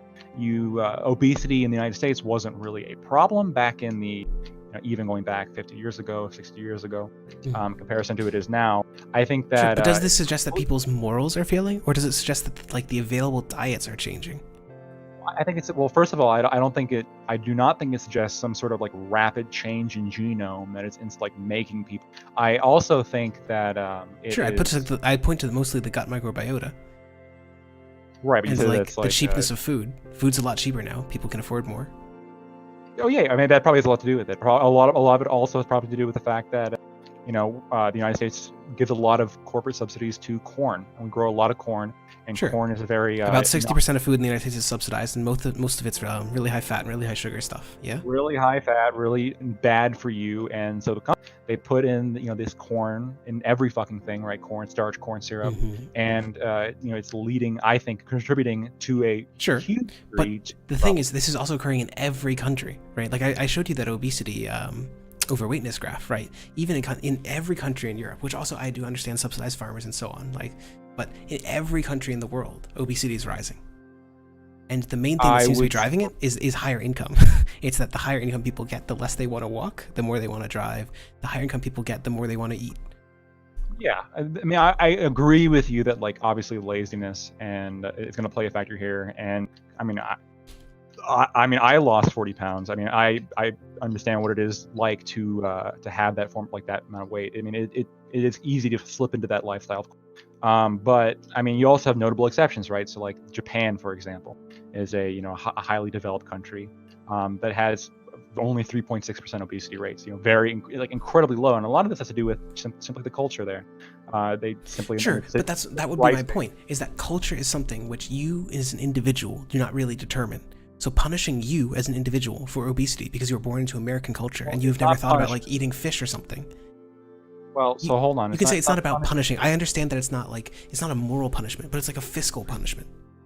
I think I would stay away from the word punishment, but I would say that regardless, you still have to sit like people in the United States, regardless of the fact that their culture may, you know, encourage them to eat something, or if their culture might encourage them to, you know, hate on gay people. If they're whatever their culture might encourage them to do, I don't think an argument from tradition is ever an excuse for your actions. So you know. So by the way, excusing your actions. So like the point of a meritocratic system should be to encourage meritocratic behavior. And so part of the problem is that right now our system doesn't encourage that. It encourages you not to visit the doctor if you can afford it, because it costs you. I know the number one correlative factor in obesity is whether or not your parents are obese, right? I agree with you. A lot of this has to do with the habits that you form early. A lot of this has to do with, you know, your role models. If you see your role model as like a big person, you're more likely to be a big person just in terms of your behaviors going forward. But again, I don't think that I don't think that is I know you take issue with the word excuse, but what I would say, I don't think that is necessarily an excuse. I don't think that makes it somehow not your fault due to your behaviors. And again, you know, even if it's, you know, not quote unquote. And by the way, you keep saying it's like not merit, but I would say, you know, merit would also probably flow from a lot of the same channels. So if you grow up with like decent role models, you're more likely to like work hard and develop merit than if you don't. I mean, this obviously functions the same way. That doesn't mean sure. So to some degree, your merit is based on luck. But the basic idea there is that we want to encourage good merit. And the problem is that the current healthcare system does not encourage good merit. To some degree, yes, you are discouraged fiscally from eating a lot because then you'll have higher healthcare costs. But it's not immediately obvious that people this is the case. Like how does a single payer discourage it? So how does a single payer how does a single payer encourage meritocracy? Sure. So it's mostly that it doesn't treat things which are truly accidental as if they were based on merit. So my argument is that like the minor pro-merit bit of the current system is that it charges people with worse health conditions more, and to some degree worse health conditions are earned, so it is partially meritocratic there. But there's a huge meritocratic loss in the current system because it treats things which are out of people's control as if they were under their control. So even though we lose a little bit of meritocracy by shifting to single payer, we gain a huge bit more meritocracy. And then maybe if you want to add on, like, I don't know, the heavier you are, like the government taxes you like a little bit more or something, like we can do that for all I care. You'd be favor of that? It's like your single payer would like base taxes on their life decisions? I'm pretty actually, so like on a somewhat related issue, I'm pretty extreme on like not supporting privacy and so on. One of the things that the Soviet healthcare system did is they had mandatory checkups. It's like every year you had to go to the doctor at least once. And the main reason they did that is so that if you had a chronic issue, they could catch it. And I think we should do a little more often, maybe like once a quarter, right? 4 doctor visits a year, mandatory. Also, we should do 4 doctor visits to like a mental health professional, right? Got to make sure you won't shoot up your school. All right. I'm not sure I'm in favor of forcing people to go to the Honey, the doctor's here. Go away, we won't force you, right? We'll just tax you. God. Right? After all, it's about merit, right? Don't you think that people who follow their appointments, who make sure their health is in tip-top shape, deserve to have just a little bit more money? So I think that you are conflating so I agree that like if you punish somebody for doing something wrong, this is related to a meritocratic system.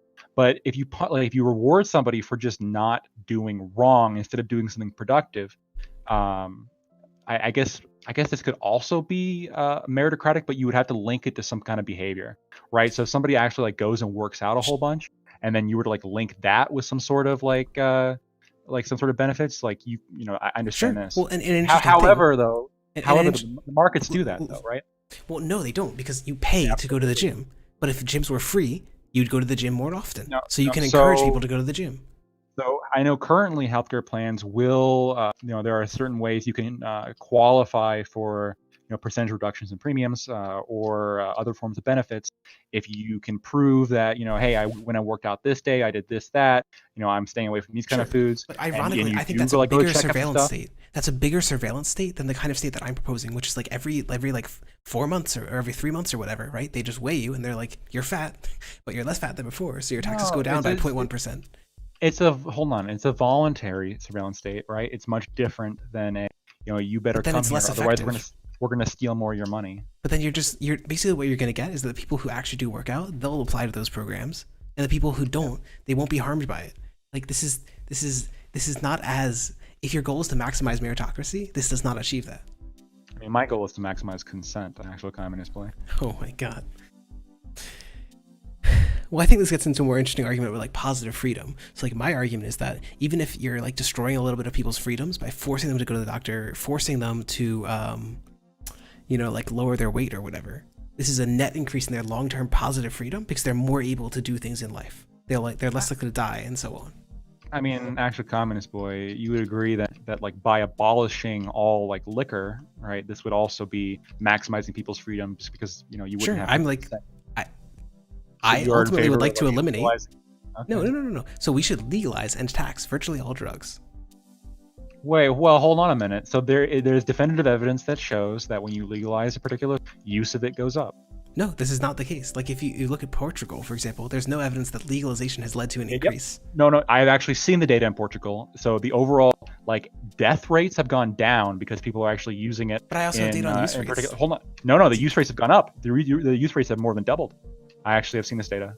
And also, by the way... Here, one moment. I would love to see this data. Is there new data, or is it just like the data you saw was only 2001 to 2007? Because if it was 2001 to 2007, you could definitely think it increased. Hold on. Let me see. Sure. I mean, I've looked at this data.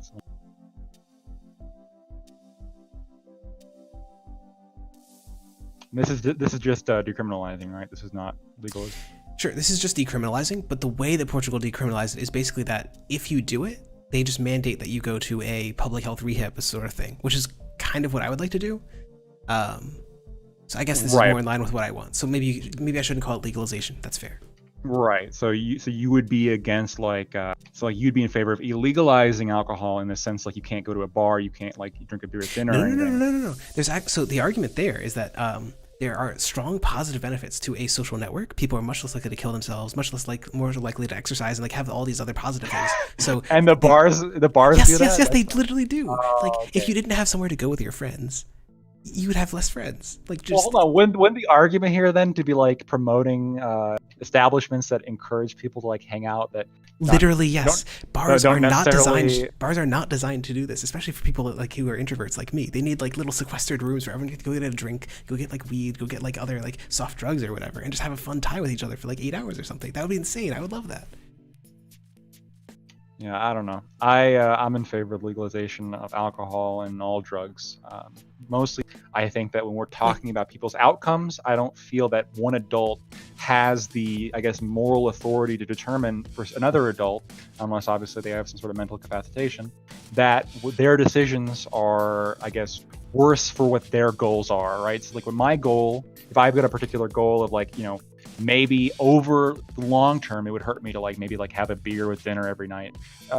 This may be the case. It probably statistically is the case. However, that's a decision that I consciously make.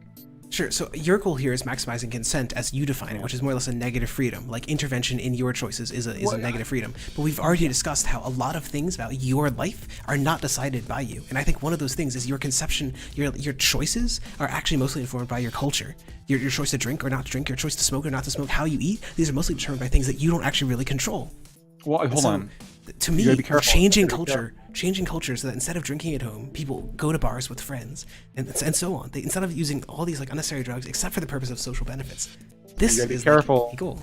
When you say like out of your control, I think there's particular influences in every decision that somebody might make, but foundationally we have to hold that person responsible for their decisions, regardless of, I guess, the cultural factors that have weighed into that particular decision. So, and this especially goes with crime, right? So obviously there are a lot of reasons why people might commit murder or molest children. In fact, most people who molest children were themselves molested. However, none of that actually justifies or excuses the action that they conducted in any way whatsoever. The problem is that when we're discussing policy, it's not necessarily about, what I'm interested is not blame. It's about fixing stuff.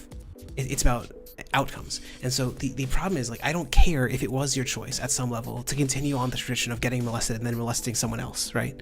My goal is to change that. And so for stuff like drugs, for example, it seems like the goal is to change culture. For me, the goal is to change culture so that drug use is used for the positive benefits it has of socializing. So I think we actually joked about this a while ago, where because you brought up the example of like, you don't think a poor person can consent to sex with a rich person. Do you remember the conversation? I don't believe that consent is a binary. I think it's a gradient, so they have less consent. I don't know. I wouldn't agree with. I would agree that it is something of a gradient, but I would disagree that the way you're thinking about it here in terms of power structure is relevant at all to that gradient. I think that what we're talking about when we're talking about consent, I think specifically we're talking about positive freedoms. I think that when we're talking about positive freedoms, it is irrelevant to the question of consent. I wholly reject the idea of positive freedoms. I think it's irrelevant. Sure. I mean, I understand that these are like different moral theories at some level, but my assertion is that like your way of thinking about freedom is like, to me at least, it seems so limited, at odds with how people actually live their lives. Like, basically my problem is your way of thinking about freedom would say that people under the libertarian government in like 1790 are more free than they are today under the relatively restrictive, like, right-leaning social democratic United States. And yet in reality, people in the United States today do so much more with their lives than they ever could have imagined in 1790. Because to me, it's not about imposition, it's about ability to do things. So appealing to you intuitively, you're wrong.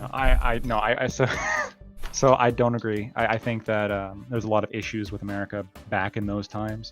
Okay, if you were white and a male, okay? So no, I'm not obviously. Well, yeah, hold on. That's an important clarification, right? There was a lot of issues with terms of that shit.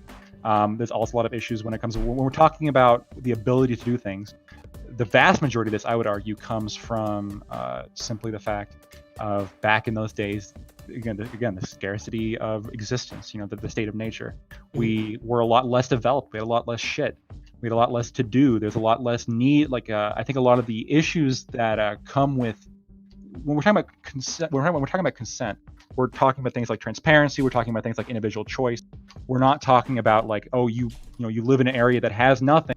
So obviously, it's the case that you can't do anything in an area that has nothing. That has nothing to do with whether or not you consent for that to happen or not. Because like foundationally, nobody consents to be born. But if you're going to like make this a justification for positive rights, this would literally justify anything. You could use this justification like, well, I didn't consent to be born in this world, therefore, ultimately, in order to rectify that, I have to do, non-consensual action A, B, C, D, E. Ironically, like one of the big memers about consent, Kant, you can literally read. There's like he has a section, 3 or 4 paragraphs, where he basically takes the antinatalist position that you did not consent to being born, and it is a violation of your consent. But and here's how he gets out of it. But God commands us to do it, so we have to do it. Fair enough. So you don't have that out at Lactoid. So how is it okay to force people into this world?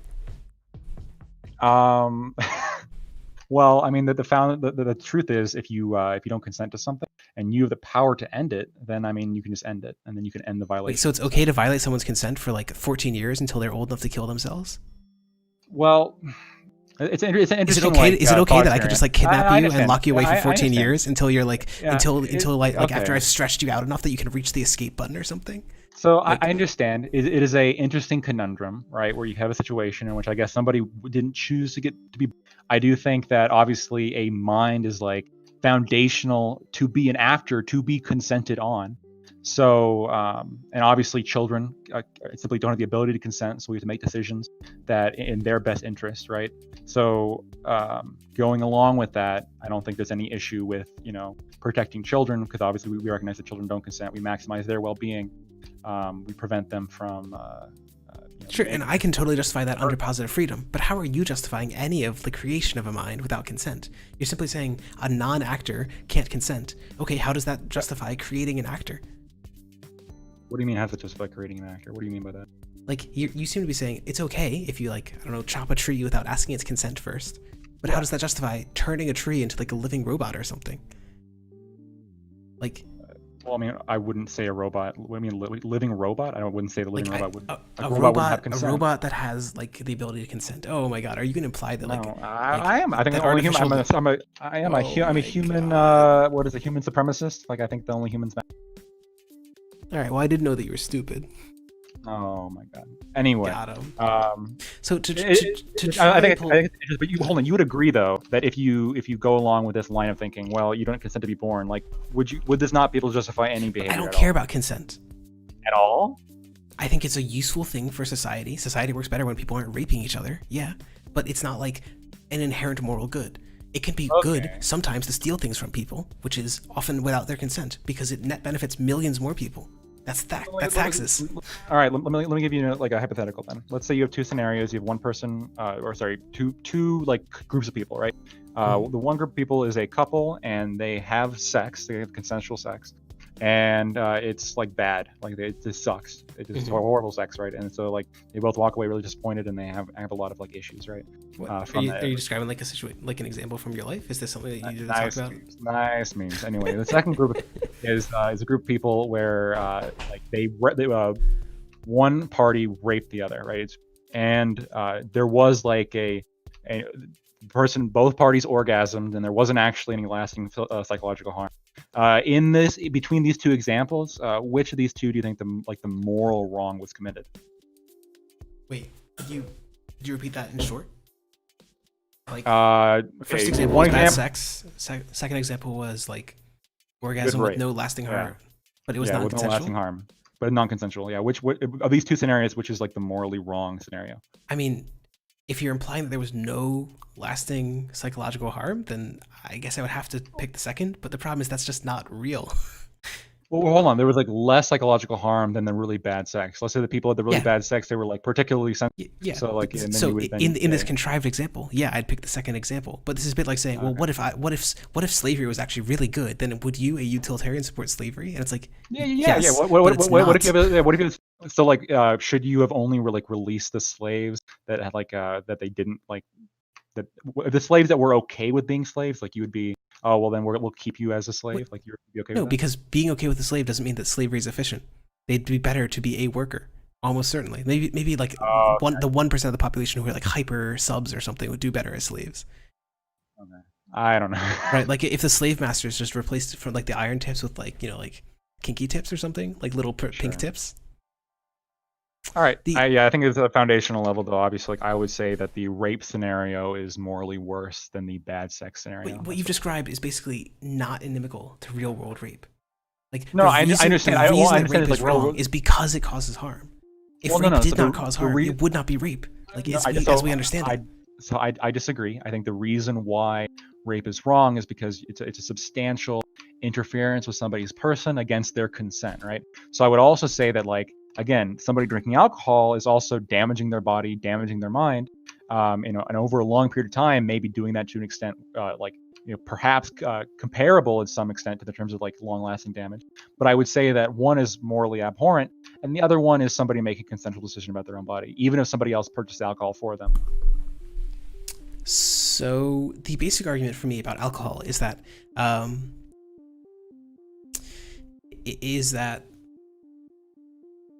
or drugs or anything else. Sure, it's not just alcohol. It's like virtually anything, literally. It's that you might consent at one level to the purchase of alcohol, but the reason you consent is because of the system in which you were raised. Sure. And hold on. That's part of it. Sure, yeah. Sure. So simply saying that you consent is not, like, to me, a strong argument, because what I'm mostly interested in is trying to ensure that you have a good life. So you could have been raised in a culture in which you believe that, like, people outside of the Valley of Aztec can't consent, they're like non-moral actors, so you can just fucking kill them or something. What do you define as, you mean like a good life in that you, like what you see as a good life, or what they see as a good life? Yeah, what they would see as a good life. Like, you could have been raised in a culture in which you believe that, like, I don't know, Jews are non-humans, and so they are like trees, you can simply act on them. They're like the living robots. Right, but like, obviously I would disagree with this because you are violating someone else's consent. Sure, by, like, but you disagree with it because it's not reality. And so this is my point with, like, the rape example. Like, I disagree that even in a hypothetical, even like in a contrived hypothetical, it also disagree. In a contrived hypothetical in which, let's say that there were an additional race that's like the green race, and everyone that was human believed that they didn't have the ability to consent. They were like dum-dums or something. Yeah. Would you be okay with, like, forcing them to be slaves? Yeah, if they were like genetically non-human, then they could be slaves. Yeah, if they were genetically great. non-human. So the classic problem with trying to prove that, oh, your moral theory can lead to an atrocity if, like, reality isn't real, is that, like, all you're trying to do is appeal to people's intuitions with this. And so if you change reality, the intuitions no longer apply. Right. I think there's plenty of scenarios. I think there's plenty of scenarios in which people who are raped don't have lasting damage, or they do orgasm. I think a pretty large percentage of people do. The orgasm isn't relevant to me. It's the lasting psychological damage. Still morally wrong, regardless of the existing psychological damage, right? It's still morally wrong. No, so the way that we think about it from a rule utilitarian perspective is that let's imagine that 1% of rapes, they're just totally fine. They're just like chill, like dom sex or whatever, right? But the reason that we ban rape is that we can't know ahead of the instances which ones are the fine rapes. So we need to ban all of them, because for the 99% that will cause harm, we can't allow even the possibility of them occurring. Right, I understand, like, in terms of like a rule utilitarian, like why. Or just like legislation. This is like how policy works. No, policy. Yeah, I understand, like, in terms of like direct justification of policy. But I'm talking about, like, in individual circumstances. I'm sure you could find somebody who was, sexually assaulted, who maybe doesn't have any lasting damage, or like the lasting damage is really insignificant than any other like interaction. Yeah, but however, what happened in individual instances? Because when we're talking about morality experienced by individuals. Sure, but if we're talking about like building societies, we aren't talking about individuals. We're talking about building like constructs that change people. And so for particular policy prescriptions, I can understand this, but we're talking about moral conundrums and scenarios and individual moral decisions, and in some cases policy decisions, I think it's important to look at it like on an individual level. Even if these other confounding factors don't necessarily apply, the act itself is immoral due to A, B, and C. And one of the reasons here, the reason why it's immoral is because, again, you are substantially invading somebody's person, their property, against their consent. If you want to if you want me to like have an even more basic argument, is that like if someone raped you but there were no lasting psychological damage, it would still be the same as if they had like, I don't know, like locked you in a bathroom for 30 minutes or something. That's still a waste of your time. So like it's bad. We shouldn't allow people to waste other people's time. Like there's a million reasons why rape is bad. I can't believe I have to say that, but well, no, there's a lot of reasons for it. But I would also agree that like locking somebody in like in a fucking basement or like in a bathroom that's like fucking kids. This is also like a horrible issue, and like people need to be held accountable if they try to do that. Okay, so but my point is that like the reason that I oppose rape and virtually all crime is not just because of the violation of consent. It's because of the harm. Like harm is a reason, I agree, but I'm putting a scenario, for example, the reason why obviously harm is like it's an issue that would need to be like taken into consideration. I'm just saying that like consent here is an important element because there's plenty of scenarios in which people can be harmed, but if they do so consensually, it's clearly not an issue, right? If you are consent to like hardcore BDSM sex, if you consent to die, right? If you decide that you want to die, I mean, this is like probably the Are you okay with that? Are you okay with people like killing each other? Hold on, I'm perfectly fine with people like killing themselves, right? But however, under your system, literally, actually, this is an interesting point that I want to bring up. You can't be okay with that, right? Because the worst harm is somebody not existing. I can totally be okay with people killing themselves if it's an informed decision and they believe, like, and based on like strong evidence, they believe that eliminating themselves will like net benefit their like existence. The problem is that in the real world, most suicide is what I would call more or less non-informed consent. It's like people doing something in like an impulsive situation. So the reason that you want to like get rid of guns, because they allow people to kill themselves, isn't just because like, oh, suicide bad. It's because these suicides are impulsive. So I agree with you that there's not an element of informed consent, and that's not about consent. Well, hold on. I think it is about consent, right? The problem with what you just said was if you have a scenario then where you have somebody who has informally consented, they thought about it, they're sure they want to die, right? You would say, well, it's not the best it's not the best for their life to not have a life, right? You tautologically have to agree with that. Sure. So I think that I would like to reduce suicide, period. I don't think that suicide is worth it for anyone's life. But in like a conventional society, I am okay with people killing themselves if basically they come to a conclusion, like they've thought about it, they've consulted doctors, and they have enough reason to believe that their pain or their condition or whatever is so severe that they can't significantly like have a fulfilling life. What if they just don't want to live? Like, what if they've gone through everything and they're just like, this is kind of boring. I want to peace out. Like in this scenario, as long as they've informally consented, I would say, look, this is up to you. I don't think that I have the moral authority. This is why I think consent is so important, because I don't think I have the moral authority to determine for an individual, every specific individual, like what their material best benefit is. Then I'll take the role of like the social engineer. I would like that peer person to like, I don't know, get on SSRIs and like live a fulfilling life. What if they don't want to? Tough. Put them on for a week, then if you put them on for a week, then they'll have decided that they would have wanted to have been on for a week. Like, this is like the classic example of like someone who's like trapped in a situation that they need help getting out of. Very, very, very, very few people actually genuinely want to commit suicide. This is one of the things that we see from like suicide follow-up studies. There's very low rates of suicide after failed suicide. Yeah, I agree. That's absolutely true. I think that this clearly shows a issue with not informally consenting to something that has great ramifications for somebody's life. Sure, and that's why people shouldn't have guns. That's why people should have restrictions on stuff like alcohol and so on. Nice. Easy. Yeah. And also, we need some restrictions on that Soviet shit, so the kulaks don't all wind up mysteriously killing themselves too, right? Haha.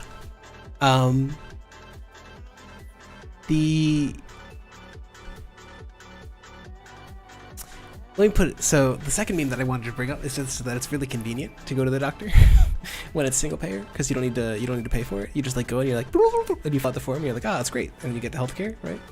That's nice. I mean, that's a saving of time. My system would make it incredibly convenient as well. Oh, how so? Well, I just explained, like, everything needs to be transparent. It needs to be explained to you, like, up front. And when you sign just like I said in my opening, when you agree to it, when the price is explained to you, it's set in stone before point of treatment. So you don't have to worry about, a surprise billing or dealing with your insurance company or anything like that. It's But you know, still have to it is deal with your written in insurance stone. company. Like they No, you don't. they still wouldn't cover every healthcare claim. Right, but they would explain that before you even went in. Well, Like, that's it would be actually an fun- interesting one. So like one of the things is like, we can leave that aside. That's fine. All right. Yep. So it's about 10. I don't want to go on too much longer. 10 my time, probably like what, 9 your time. Yep. Yeah, I don't want to go on too much longer. But so it seems Actual we- communist boy, you're in favor of like slavery as long as it's like more net. yeah, and you're in material favor benefit, of like right? enslaving the Jews so long as they're robots. Oh my! As long as they're robots, yes, I would agree with that. As long as they're robots. Yeah, and I'm in favor of slavery so long as the slaves are literally like enjoying it. Wait, hold on. What if like you could enslave like 5% of the population, but like it increased the utility for the 95%? Oh my god, Lactoid. I think I've you in actually favor of told you that? before that something like 90% of the articles critiquing utilitarianism were like, well, what if the Jews were actually really bad? Would Hitler be right? Then utilitarianism would be wrong because Hitler bad. Like, if it were genuinely true. So, Oh so my the issue God. here is that it's just like a poor. But I'm It's- saying like it's- let's say it's just let's say it did appealing to that. your intuitions. No, If no, it- no, but like right. But this is like every philosophical exercise appeals to intuitions, right? It Let's doesn't say need you, to. I think that you can. every, I argue that you can argue That's for my all the moral theory. philosophy. Most moral theory is actually just appealing to people's intuitions. I agree, but the reason I appeal to your intuitions is because trying to convince people to change your morality is not mostly about reason. In my experience, it's mostly about trying to convince people that actually like my intuitions are better. But, I like, think. I think so- that if so you're a moral realist, you should be able to come to it from reason. You should not have to appeal to people's intuitions. No. Okay, I thought I would. I don't really know how to answer that question, but I would ask though. It is conceivable, like. So hold on. So your issue with slavery is not necessarily that it's morally wrong for the 5% that are enslaved for the benefit of the 95%, but that slavery historically is just a bad economic system when it comes to like actual productive measurement and actual industrial measurement.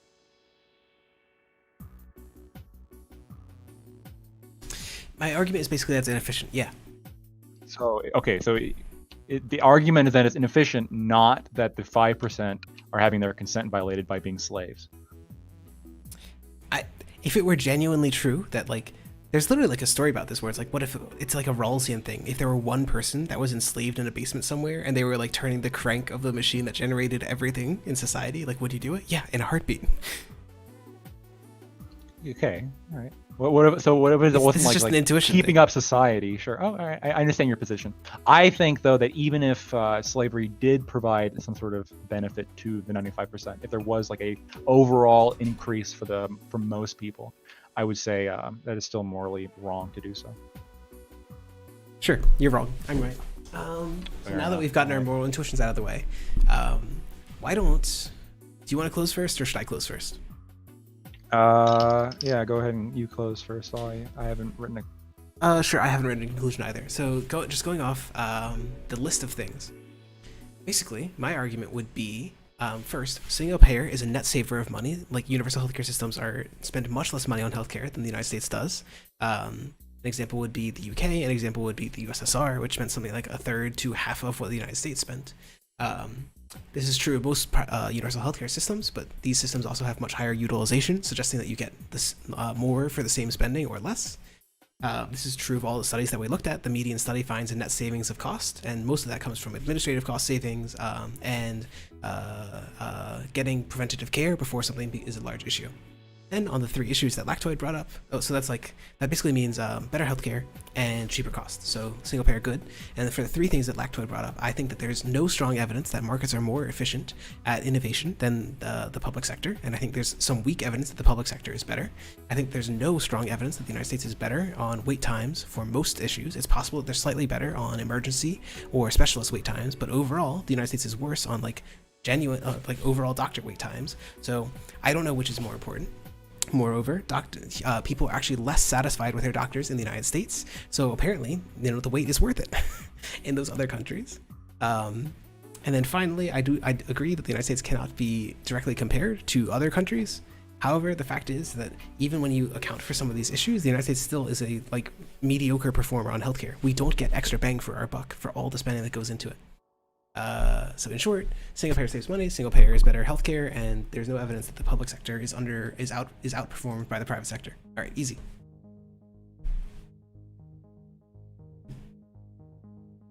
Your turn, Lactoid. All right.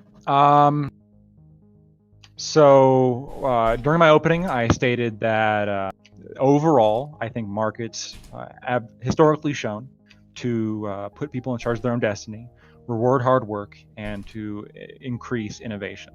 Allowing a competitive marketplace and not allowing a single entity take complete control does put drive in entrepreneurs. It drives entrepreneurial spirit.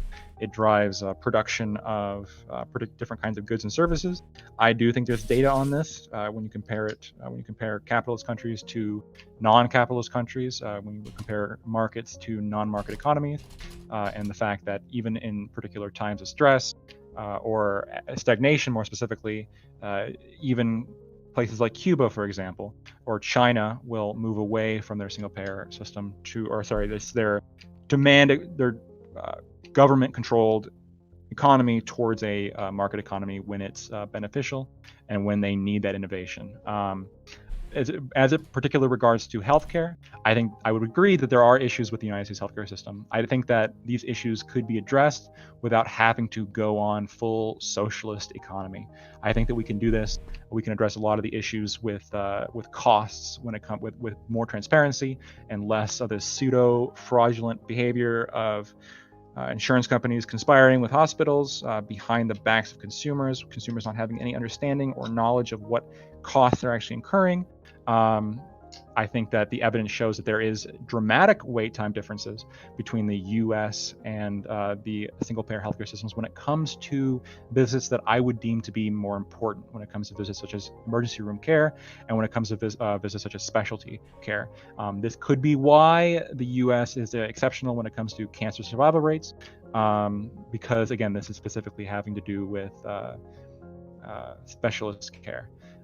Furthermore, the United States has some unfortunate deficiencies just simply in its group of people that are using healthcare, in that Americans tend to be extremely unhealthy. Americans have an incredibly high obesity rate in comparison to these other countries. This is going to drive up a lot of cost. I think that regardless of what system we would put forward, a single payer or a market system, this would explain and drive a lot of the American healthcare costs. And thus, I would agree that the U.S. cannot be directly compared with other countries. In really any regard, the most we can make are sort of loose comparisons and some loose assumptions. I think ultimately, I agree that something needs to change, right? I think that there is an issue when it comes to spending and transparency. I do think, though, that we don't have to move to a single-payer system. I would like to see more market solutions to address a lot of these issues and not see a complete destruction of what has historically been the driver of progress, innovation, and, of course, on a philosophical level, liberty and freedom and self-determination and all the things that America should stand for. All right, well, thank you for the debate. Yeah. Do you want me to shout out your YouTube channel or anything, or is you not like? My YouTube channel's not ready yet. I'll let you know when you should shout it out, though. Sure. Is your Discord ready? Sure. Hold on. If you give me a link, I can shout it out to all like 9 or whatever viewers. Yeah. 7 viewers. Exciting. Yeah, I'll link it. This is you're gonna really like the title. Hold on. I'm already cringing. Post it in general. There you go. Oh my god. Alright, saving that.